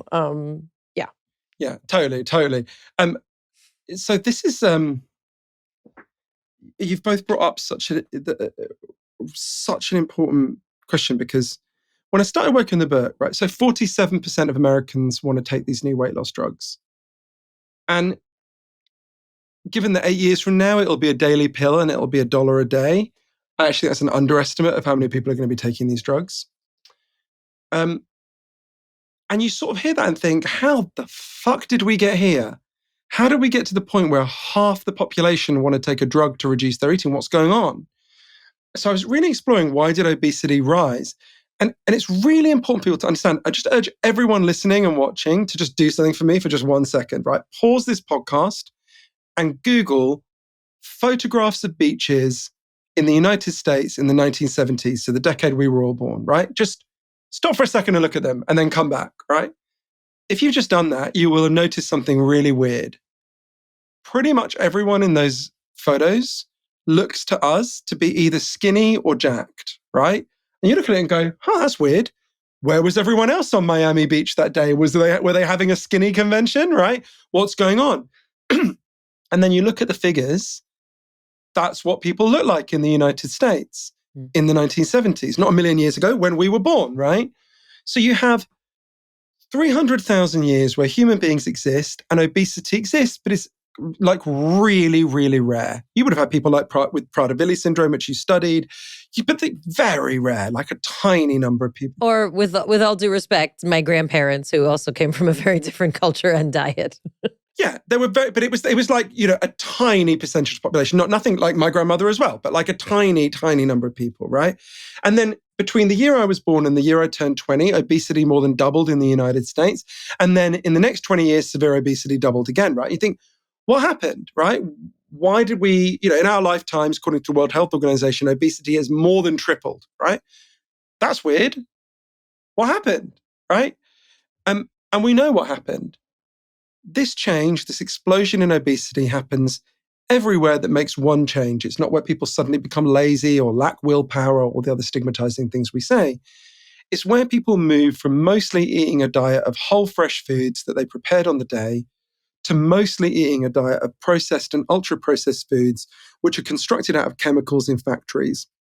And it turns out this new kind of food that never existed before and now dominates our diets, 67% of the calories the average American child eats in a day are ultra-processed foods. They affect our bodies in a totally different way to the food that all humans before us ate. And there's an experiment that, to me, I go through the 7 reasons why it does this to us in the book, but there's an experiment that to me just totally nailed what it does to us and what it did to me. I've nicknamed it Cheesecake Park. That's not the official title. It's carried out by Dr. Paul Kenny, who's the head of neuroscience at Mount Sinai in New York. Very simple experiment. He got a load of rats and he raised them in a cage. And all they had to eat was the kind of healthy, natural food that rats evolved to eat over thousands of years. And when that's all they had, the rats would eat when they were hungry and then they would stop, right? They seemed to have some natural signal that went, hey guys, you're full, quit eating, right? They had some innate nutritional wisdom. None of them became overweight, none of them became obese. Then Dr. Kenny introduced them to the American diet. Get ready to salivate, everyone. He fried up some bacon, he bought a load of Snickers bars, he bought a massive load of cheesecake, and he put it in the cage alongside the healthy food. And the rats went apeshit. I don't know if rats can go apeshit. The rats went crazy for the American diet. They would literally dive into the cheesecake and eat their way out, completely like slicked with cheesecake all over them. That's how I eat cheesecake. That's been my life until Ozempic, right? The way Dr. Kenny put it is within a couple of days, they were different animals. All that nutritional wisdom they'd had before when they had the food they evolved for vanished. And they all, within about 6 weeks, became severely obese, right? Then Professor Kenny tweaked the experiment in a way that to me as a former KFC addict felt a little bit cruel. He took away all the American food and left them with nothing but the healthy food they'd evolved for. And he was pretty sure he knew what would happen. They would eat more of the healthy food than they had before. And this would prove that this kind of diet expands the number of calories you eat in a day. That is not what happened. What happened is much weirder. once they'd had this food and it was taken away, they refused to eat the healthy food at all. It was like they no longer recognized it as food. They literally starved. It was only when they were literally wasting away that they finally started eating that food again. Now, I would argue we are all living in a version of Cheesecake Park, right? The food we eat, the food I've been eating since I was born, basically, since I was weaned from the breast, has been profoundly undermining our ability to know when to stop eating, to feel full, to feel sated. And what these drugs do is they give you back your sense of being sated, but at a cost. This is why Professor Michael Lowe, who's at Drexel University in Philly, an amazing expert on hunger, who's been studying this for 40 years, said to me, these drugs are an artificial solution to an artificial problem, right? That these drugs dug the hole of hunger in us, and then, the processed food dug this hole of hunger in us, and then these drugs fill that hole, but at a cost. This is really upsetting to me. This is terribly upsetting. I'm going to upset you more. Let's break her. Let's break her down. Mayim will tease and she'll talk to me about restrictive eating. But the only reason I got to where I am right now, and I don't think I'm the healthiest eater that she's ever seen. I think there are people who are doing far better. I said you're the cleanest eater. I was an intense sugar addict growing up. Halloween for me was not a holiday, it was a work day. That was when I would go get my loot and I would pick the best neighborhoods and I would start early and I had pillowcases and I was targeted. It was planned out for months in advance. And then I would ration the candy. All my effort was to get money to get candy. I played competitive hockey as a kid, and I would plan how I could get to the vending machines without my parents knowing and get to the concession stands. And I would eat till I had sores in my mouth. I was so extreme. I also ate an enormous amount of cheese.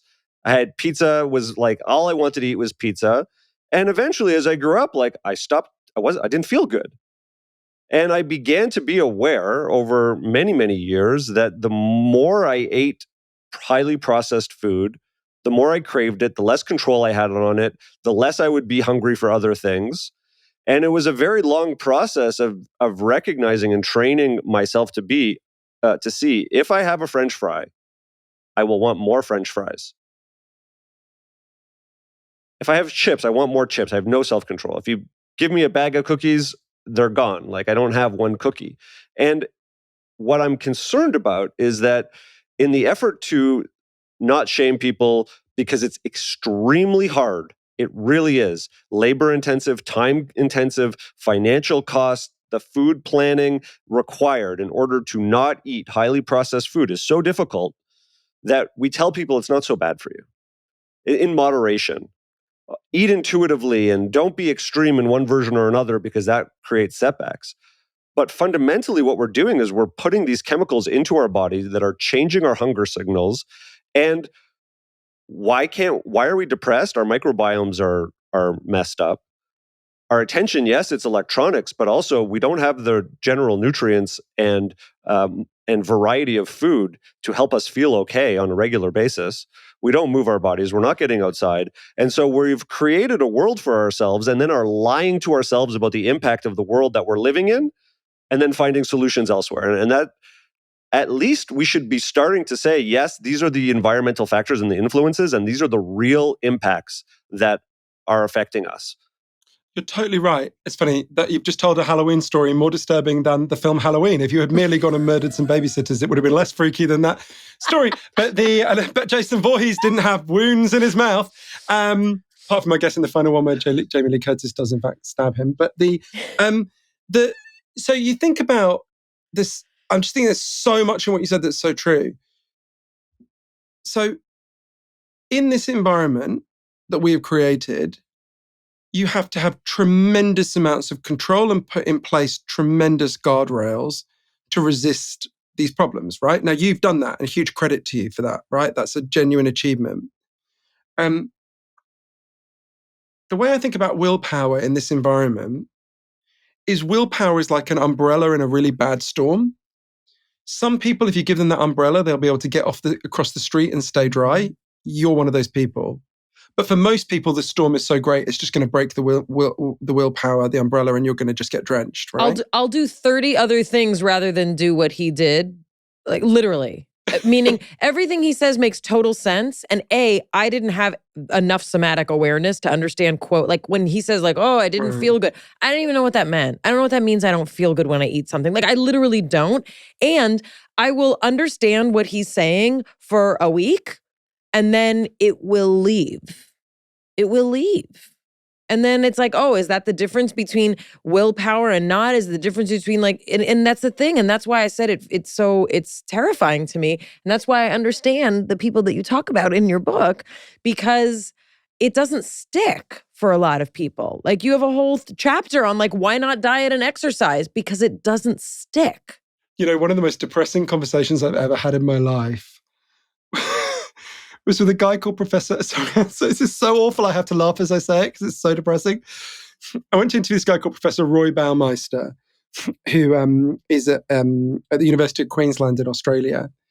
And he is the leading expert in the world on willpower, right? He's done the most important experiments over like, I think 40 years over willpower. If you've ever heard of the marshmallow test, a very famous experiment, he's the guy who did that, right? And so this is when I was writing my book, Stolen Focus, about why we can't pay attention. I thought, I'll go and see him. He'll be a good person to talk to. So I went to see him. He wrote a book called Willpower, right? To give a sense of why he was the right person to talk to. And I went to see him and I said, I'm writing this book about why we can't pay attention. I seem to be looking at my phone all the fucking time. What can I do? And he said, the exact words are in the book. I'm, doing this from memory, but he said something like, it's really interesting you say that because I've noticed I just play Candy Crush a lot now. I look at my phone all the time. I just, I just don't seem to have much willpower. I was like, wait, what? Et tu, Brute? You're the guy. You wrote a book called Willpower. Are you telling me you play Candy?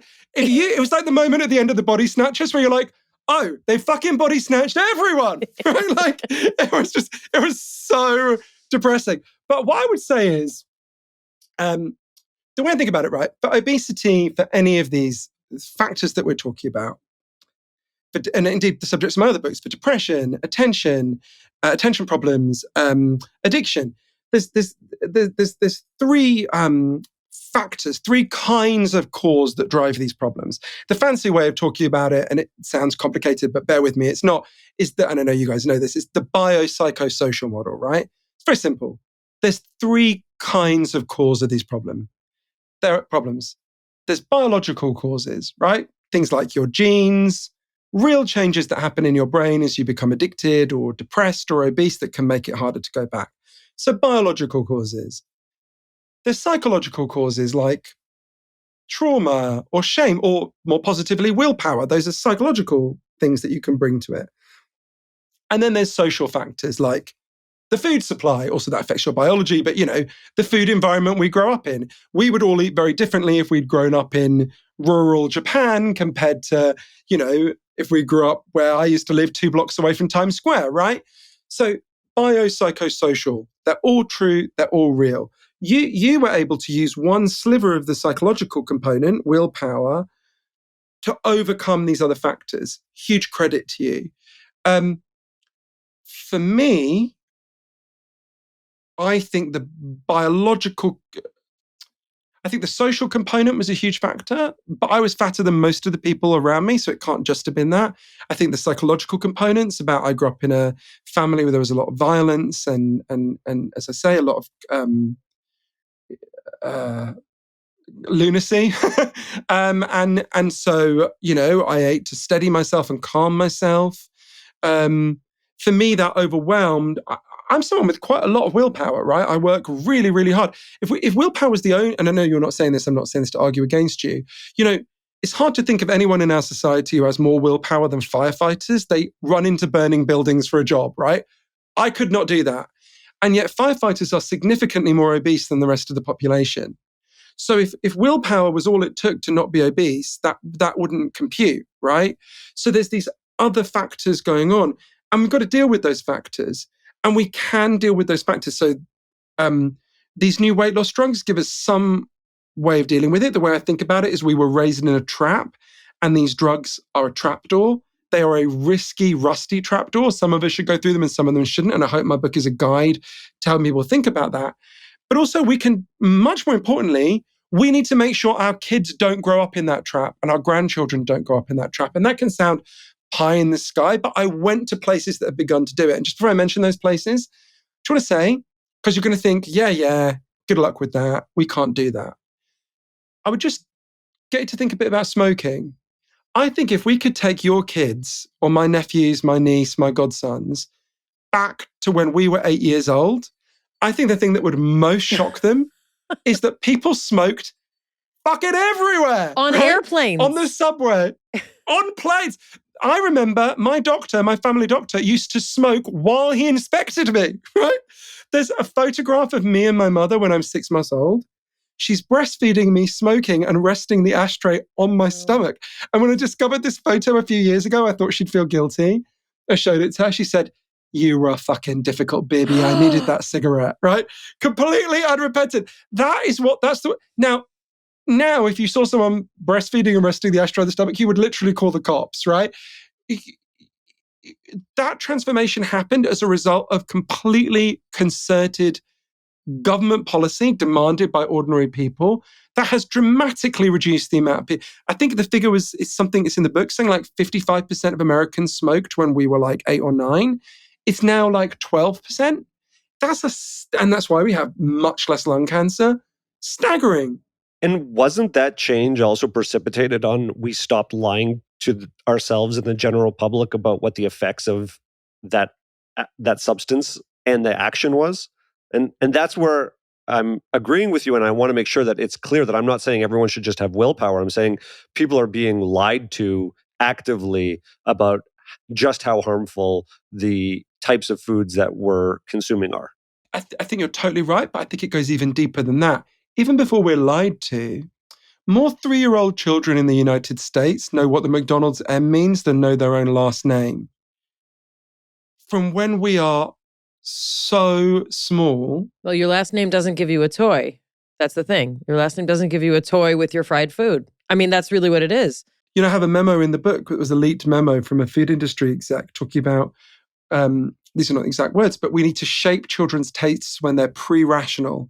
If we get them when they're young, we've got them forever. So, you know, it's even before it's like, because lying to almost implies a rational debate. They get us long before we even have any rational thoughts about it, right? Even before we think about it in any way that would mean that we could think about truth or lies but I think you're right. We leveled with people about quite how bad for them smoking was. Having had a long period of profound disinformation, right? You know, the cigarette companies literally, my mother, one of the reasons my mother smoked when she was pregnant with me is because they were told it was good for you because you'd have a smaller baby and it'd be less painful, right? Can you speak a little bit to what people are observing, both anecdotally and also, increasingly in clinical numbers, of other addictions getting better or going away from Ozempic? What's happening? Is this the mechanism of the drug? Is it that, if I feel better because I look better, I stop doing other bad things? What's going on? Of all the subjects that I researched and write about in Magic Pill, this is the most contested. So I want to just flag that up to people. But there's a few things we know for sure. I'll give you an example of a brilliant scientist I interviewed called Professor Elisabeth Jarlhag, who's at the University of Gothenburg in Sweden.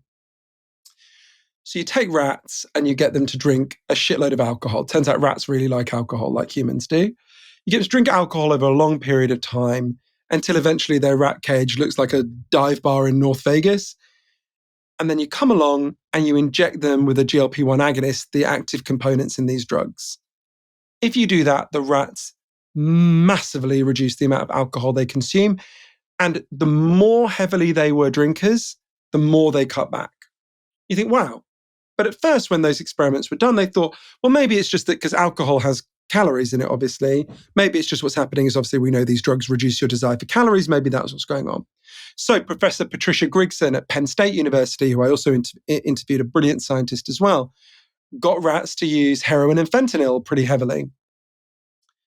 Again, you inject them with GLP-1 agonists, massive reduction in their use of the drug.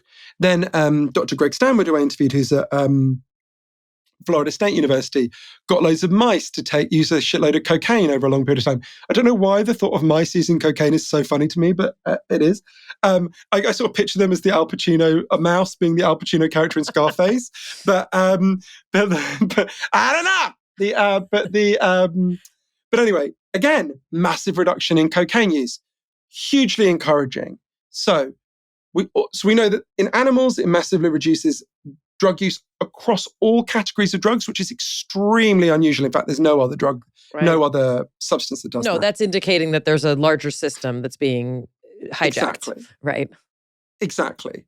The second thing we know is anecdotally, so this is much more impressionistic, lots of people who've been given Ozempic for weight loss seem to also be quitting other addictive behaviors. For example, I interviewed a mental health nurse in Canada called Tracy, had a bad breakup, and in the aftermath was obsessively shopping all the time. And I mean, like spending the whole of her mortgage payment every month on like buying books she'd never read, clothes she'd never wear. She started taking Ozempic, it just went away. Right? There's lots of people anecdotally reporting reductions in addictive behaviors. And we now have some very small human trials, which are a bit of a mixed bag. We know that it does significantly reduce cigarette smoking, but only if you combine it with a nicotine patch, go figure. We know that it does reduce alcohol use, but only if you had an alcohol problem. There are now loads of these trials going on, so we're going to know a lot more soon. So I would say watch this space. It's encouraging. The most wildly optimistic interpretation of these drugs, I want to stress, I think this isn't likely, but I don't think it's crazy to talk about it, is that actually this isn't a weight loss drug. This is a self-control drug. It's possible. I'm just going to, give me one second. I'm just going to close this window because my neighbor's very nice kids are playing outside and I'm going to start hearing it. Hang on a second. The hot gardener is gone, has been replaced by children. I thought it was the gardener. And you needed him to sneak a peek. It wasn't. I know. It's just like, wait. It's not hot enough for him to be shirtless, so there's not that much in it for me. This is kind of a two-part question. If it is a self-control drug, that would be a phase 2. But let's just start with the impact on the economy of changing the obesity industrial complex, which is actually a multi-billion-dollar industry with everything from kidney dialysis to joint replacement to is Coca-Cola stock going to plummet? Is McDonald's stock going to plummet if people aren't eating? KFC's already taken a hit with you. What are we can expect? That's part one. And then part two, what are people going to do besides go out for dinner? Like, how are we going to spend our time? So much of our time is consumed by thinking about food, getting food, planning food. If you remove that from society, it's a strange freedom of increased time that we may not know what to do with. In terms of the economy, Barclays Bank commissioned a very sober-minded financial analyst called Emily Field to go away, look at these drugs and figure out how will this guide our investment decisions and advice. She came back and said, if you want a comparison, you've got to look at the invention of the smartphone, right? In terms of how explosive this is. Like I say, I think at least half of Americans will be taking these drugs 8 years from now, assuming that the 12 big risks I write about don't turn out to be worse than they seem to be at the moment, which is possible, right? But if that doesn't happen, that's enormously transformative. If we'd been having this conversation in 2007, the day that Steve Jobs unveiled the iPhone, I think we'd been like, it's just a phone you can carry around with you. We would not have been able to game out TikTok and Me Too and DoorDash and all these things that have transformed our lives, right? But Johann, there's a big difference in the smartphone comparison, which I've heard in the past. The smartphone was a platform that launched and gave the possibility for all these auxiliary businesses. This is just actually crumbling existing businesses without providing an opportunity to ladder on things and deliver new economic opportunity. Yeah, it's a really good point. I mean, it's a really, really important point. And I think you're right. There's certain businesses where if I was in them, Jesus, I'd get out of them. Krispy Kreme stock took a big fall in October. Analysts downgraded it. If I was a bariatric surgeon, I would be retraining right now. There's a company that makes hinges for knee and hip replacements. Stock is right down because main cause of knee and hip replacements is obesity, and there's going to be a lot less obesity. Jefferies Financial just did a big report for the airlines, the US airlines, saying, get ready to spend a lot less money on jet fuel because it's going to cost a lot less to fly a thinner population. Even thinking about in LA, where I was just recently, there's been a big run on jewelers refitting wedding rings because so many people are taking Ozempic that their hands are shrunk. Stop it and their wedding rings don't fit. now. Seriously, so there's so many unpredictable effects on the economy. I don't think we should all stay fat so that the economy doesn't take a hit. All right, I'm not going to sit here and be 42 pounds bigger and die of a heart attack so that KFC stock can stay up. But yeah, I think you're right. It will have massive economic boost as well. I mean, you think about Denmark. So Novo Nordisk can make Ozempic. The entire Danish economy has had a massive boost to its GDP. Before this, they were just making licorice. They just had a lot of licorice. They literally, Lego and licorice, that was it. Sometimes they got them mixed up, a child choked, it was very sad. But yeah, that's basically it, right? I mean, and also being hot, because they are like one of the hottest nations in the world. So if I was that hot, I wouldn't even bother with the Lego and the licorice, frankly. But or the Ozempic, I just lie around looking at people in the mirror, but looking at myself in the mirror. But so I think you're totally right. The economy stuff is going to be huge. The second part of your question is also really important. And I'm a bit unusual about this. I'll tell you why in a second. But so a lot of people, the worst thing about these drugs for them is they lose their pleasure in food. This seems to be quite a common thing that people are reporting.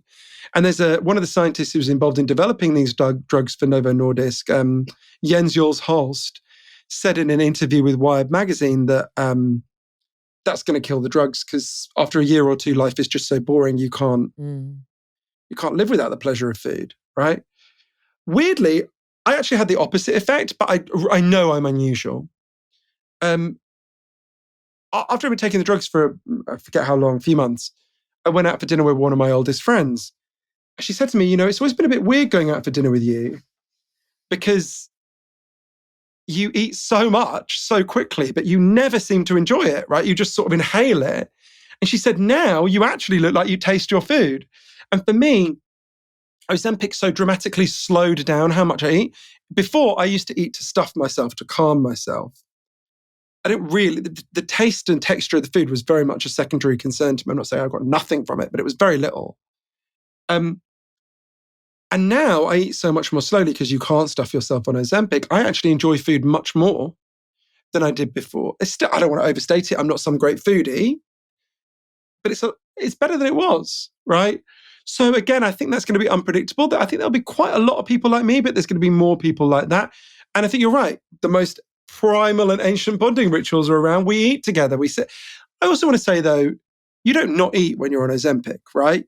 I mean, I know at least Lonan was saying in LA, these people are, but those are people who are taking too high a dose. We don't want a population that doesn't eat. We want a population that eats an appropriate amount of calories. I think that can be a little bit oversold.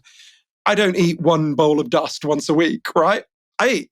When I'm finished with you guys, I'm going to a nice Japanese restaurant with two of my oldest friends. But yeah, so, we're going to go out and have a lovely dinner and I'll enjoy that dinner and they'll enjoy that dinner. So it's not like on Ozempic, I mean, they're not on Ozempic, but you know what I mean? It's like on Ozempic, you don't eat at all. You just don't eat enormous amounts. There's so many other things I want to ask you about, but I wonder if we can, as we kind of end our time together, which is sad. I'd like to keep talking to you forever.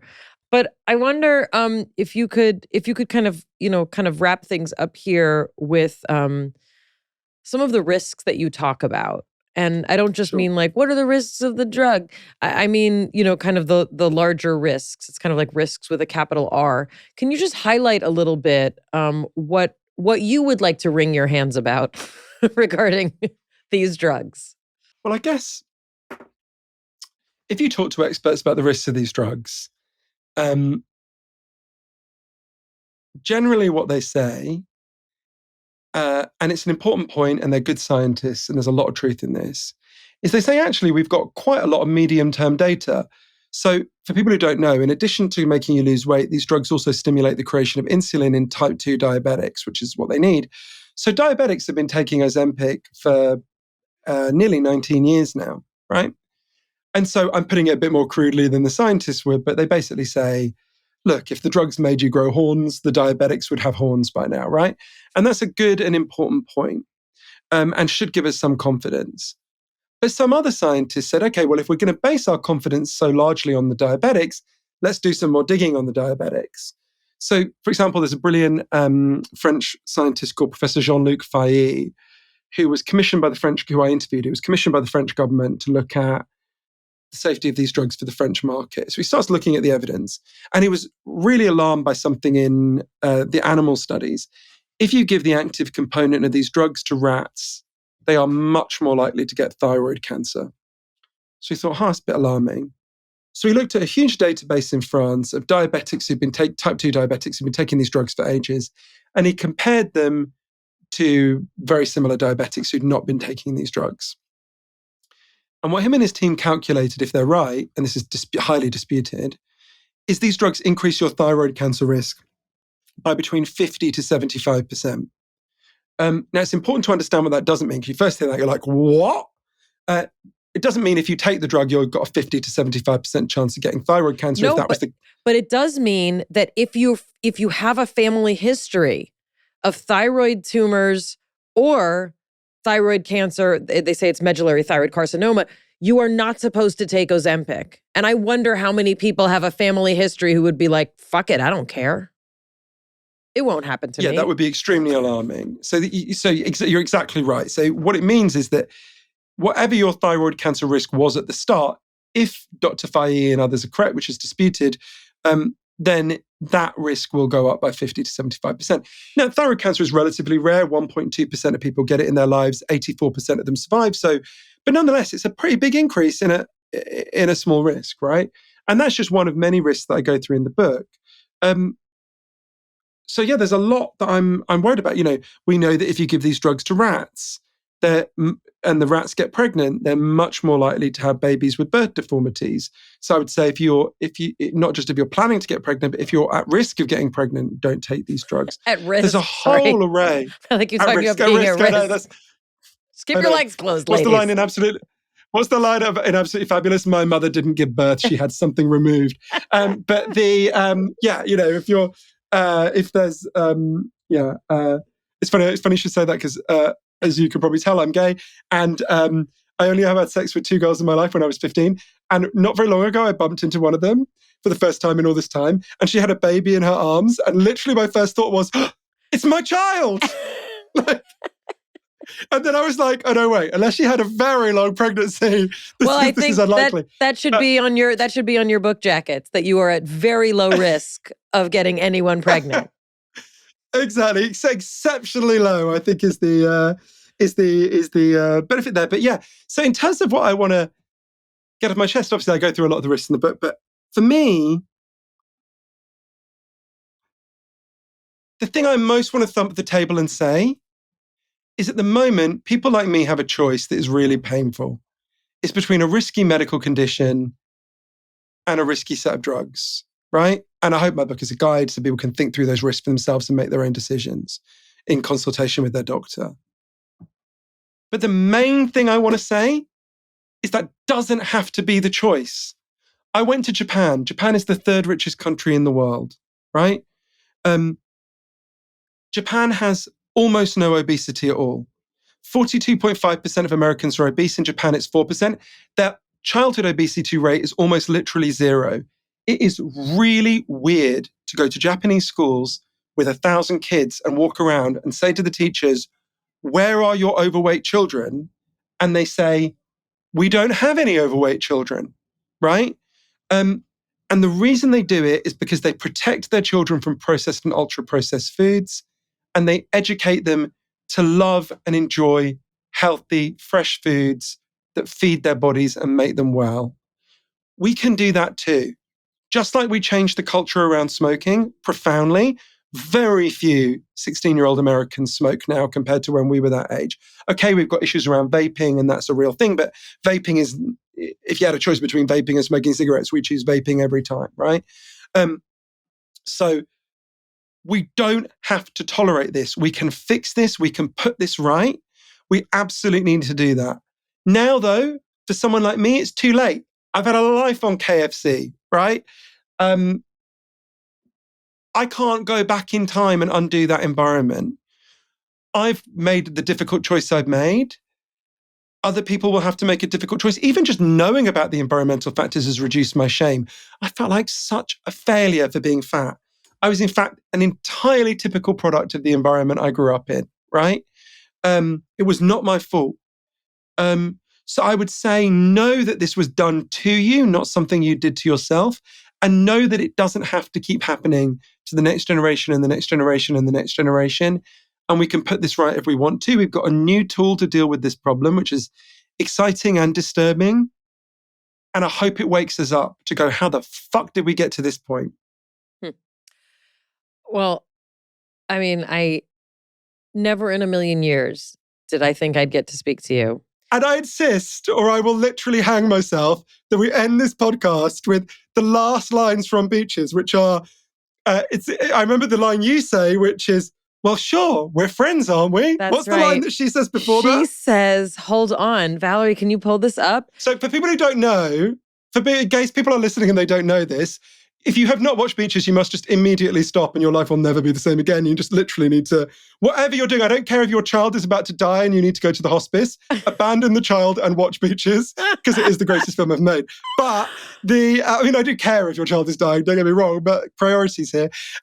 So there is a flashback at the end of Beaches. This is a slight spoiler, but where Hillary and Cece, who meet when they're little children in Atlantic City, go into those things that no longer exist, photo booths that take photos of you. And this is the day they meet. And they say something like, we're going to say the line. And then at the very end of the film, after they've gone through many travails and many things have happened, which I will not ruin to you. Tell me the line. Okay. Valerie found it. You be you, and I'll be Barbara Hershey. Okay, I'll be me. So your line is, be sure to keep in touch, Cece, okay? That's it. Okay, ready? Again, she says it. Okay, she's meant to be like a little posh girl as well. Well, your accent we're is gonna working do this. for We can me, do yes. this. Okay. Yeah. Be sure to keep in touch, Cece. You have to say okay.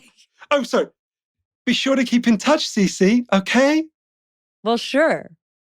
We're friends, aren't we? Could I just say this is the greatest moment of my life? This is nothing better will ever. My life has now peaked. And nothing better will ever happen to me again. So this is it. Johann Hari, you are delightful. You're such a gift with your writing and your journalism and your research. And it has just been so much fun and so helpful to talk this out with you. We're so grateful to you. Oh, hooray. And I meant to say on my publishers taser me, they give me this fucking thing to say, if you'd like to know where to get my books, you can go to johannhari.com. You can get them as audiobooks, ebooks, or physical books. You can also see where to follow me on social media. And you can also get them, I meant to say you can get them from all good bookshops, but you can also get them from shitty bookshops. It doesn't really, we have no quality test, right? We've talked about Magic Pill, but I cannot recommend highly enough really all of Johann's books. So please go to his website, check him out. There's so much here to be mined, and we're just so grateful to even scratch the surface of everything that you have to offer. So thank you so much. Some of the things that we didn't get to talk about with Johann were some of the other side effects, which I just sort of feel like, because we've talked so much about Ozempic in this episode and these kinds of drugs, I do want to mention that besides the gastrointestinal stuff that we talked about, some people do, like a side effect, one of the side effects is like pancreas issues, like inflammation of the pancreas. Some people have changes in vision, related to like diabetic retinopathy stuff. One of the side effects is kidney issues, risk for kidney failure. Obviously, blood sugar issues are going to come up, as Johann talked about, because this is, a manipulation of the insulin system. Some people do have allergic reactions. We talked about thyroid cancer, and these are things that Ozempic has to tell people about. These are things, and people might be like, acetaminophen can cause problems, so it's true. Everything can cause things, but I did want to just mention it. And he mentioned the depression risk, which I think is really interesting. He also talks about people's faces changing. It's known as kind of a deflated face. And I think that's what I was referencing when I looked at all these celebrities, male and female. And I was like, it's like they look like they're wearing a skin of themselves.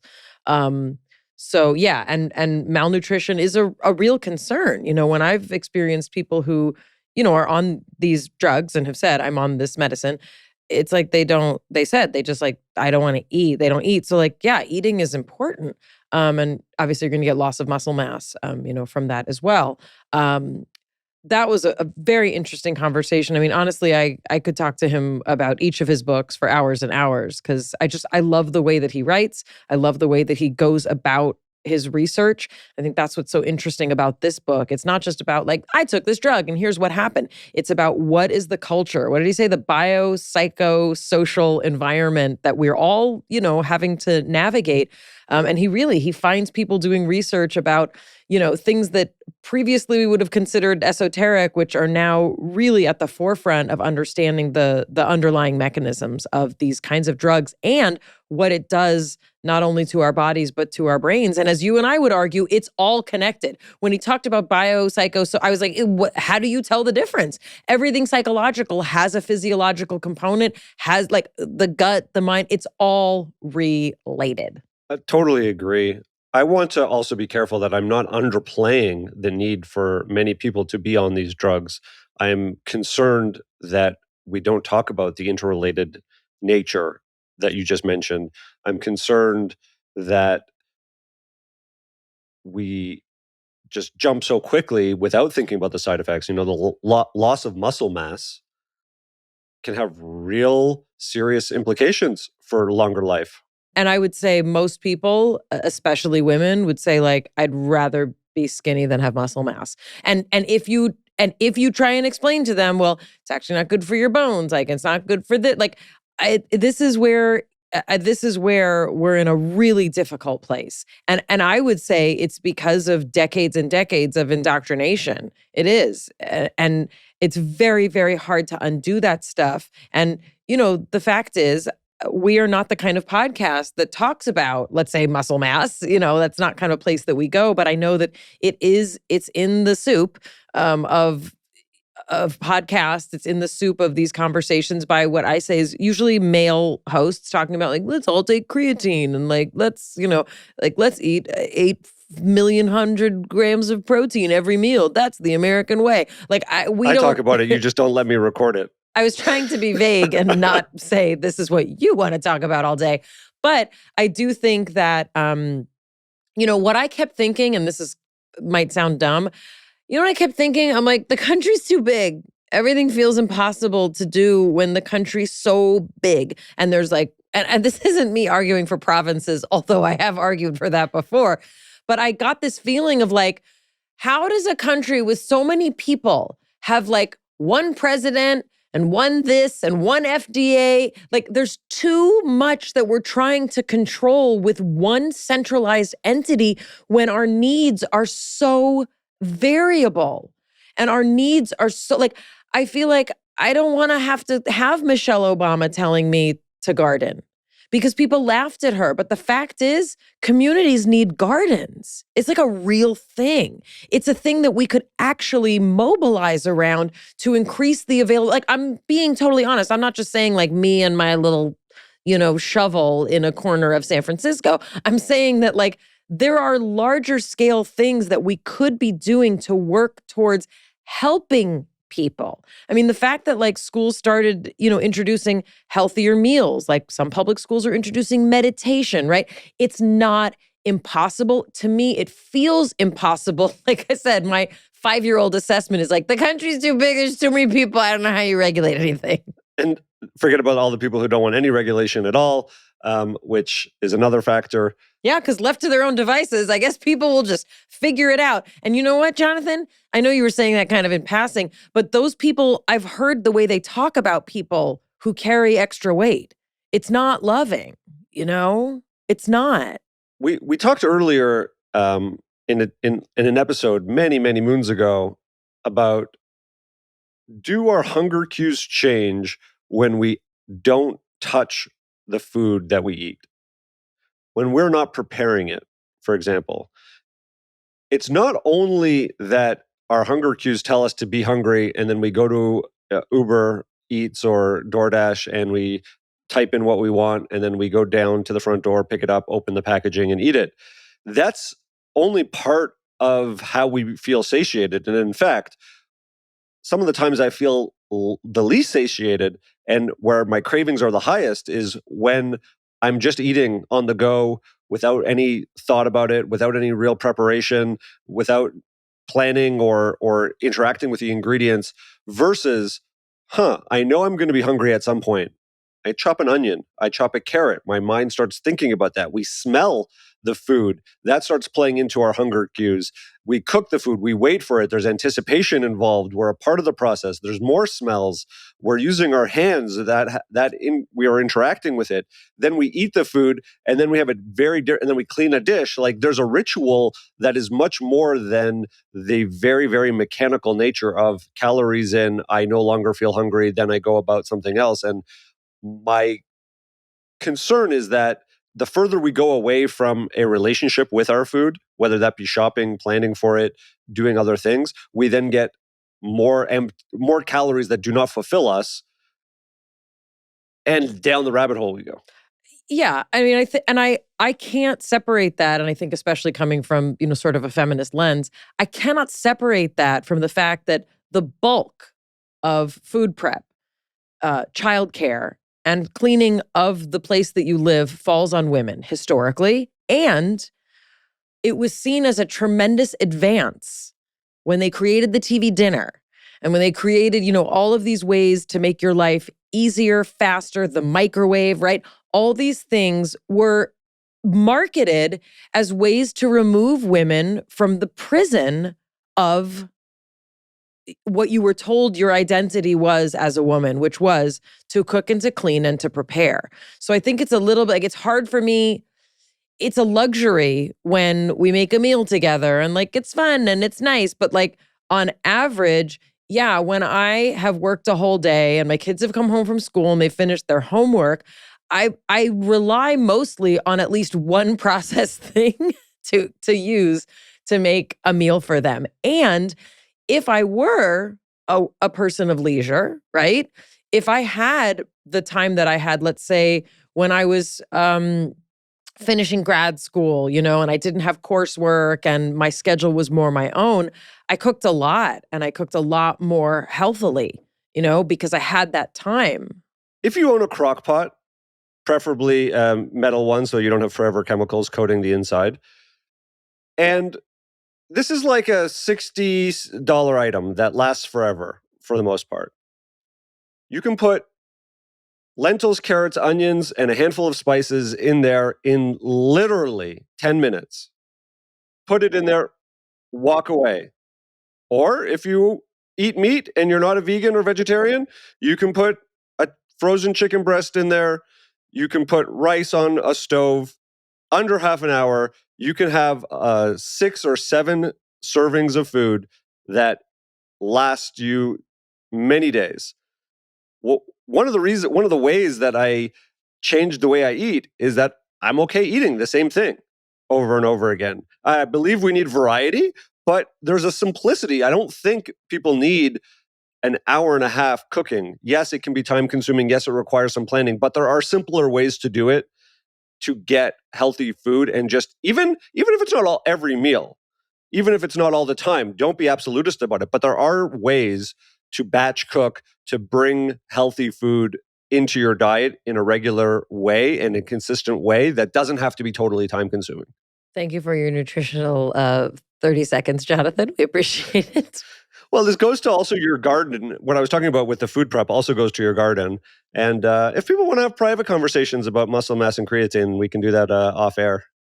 It would be an Instagram conversation. But I think it's important. Like, there's literally an entire chapter, devoted to diet and exercise. It's not enough. And it's not getting at, the deeper issues that we're talking about, which in some cases have to do with what we're putting in our body, but in other cases have to do with what role food is serving for us. He said there's five reasons that we eat, and only one of them is actually, specifically for sustenance. So that's the biggest part. And I want to be clear that I'm not saying exercise your way out of whatever situation you're in, because it's impossible.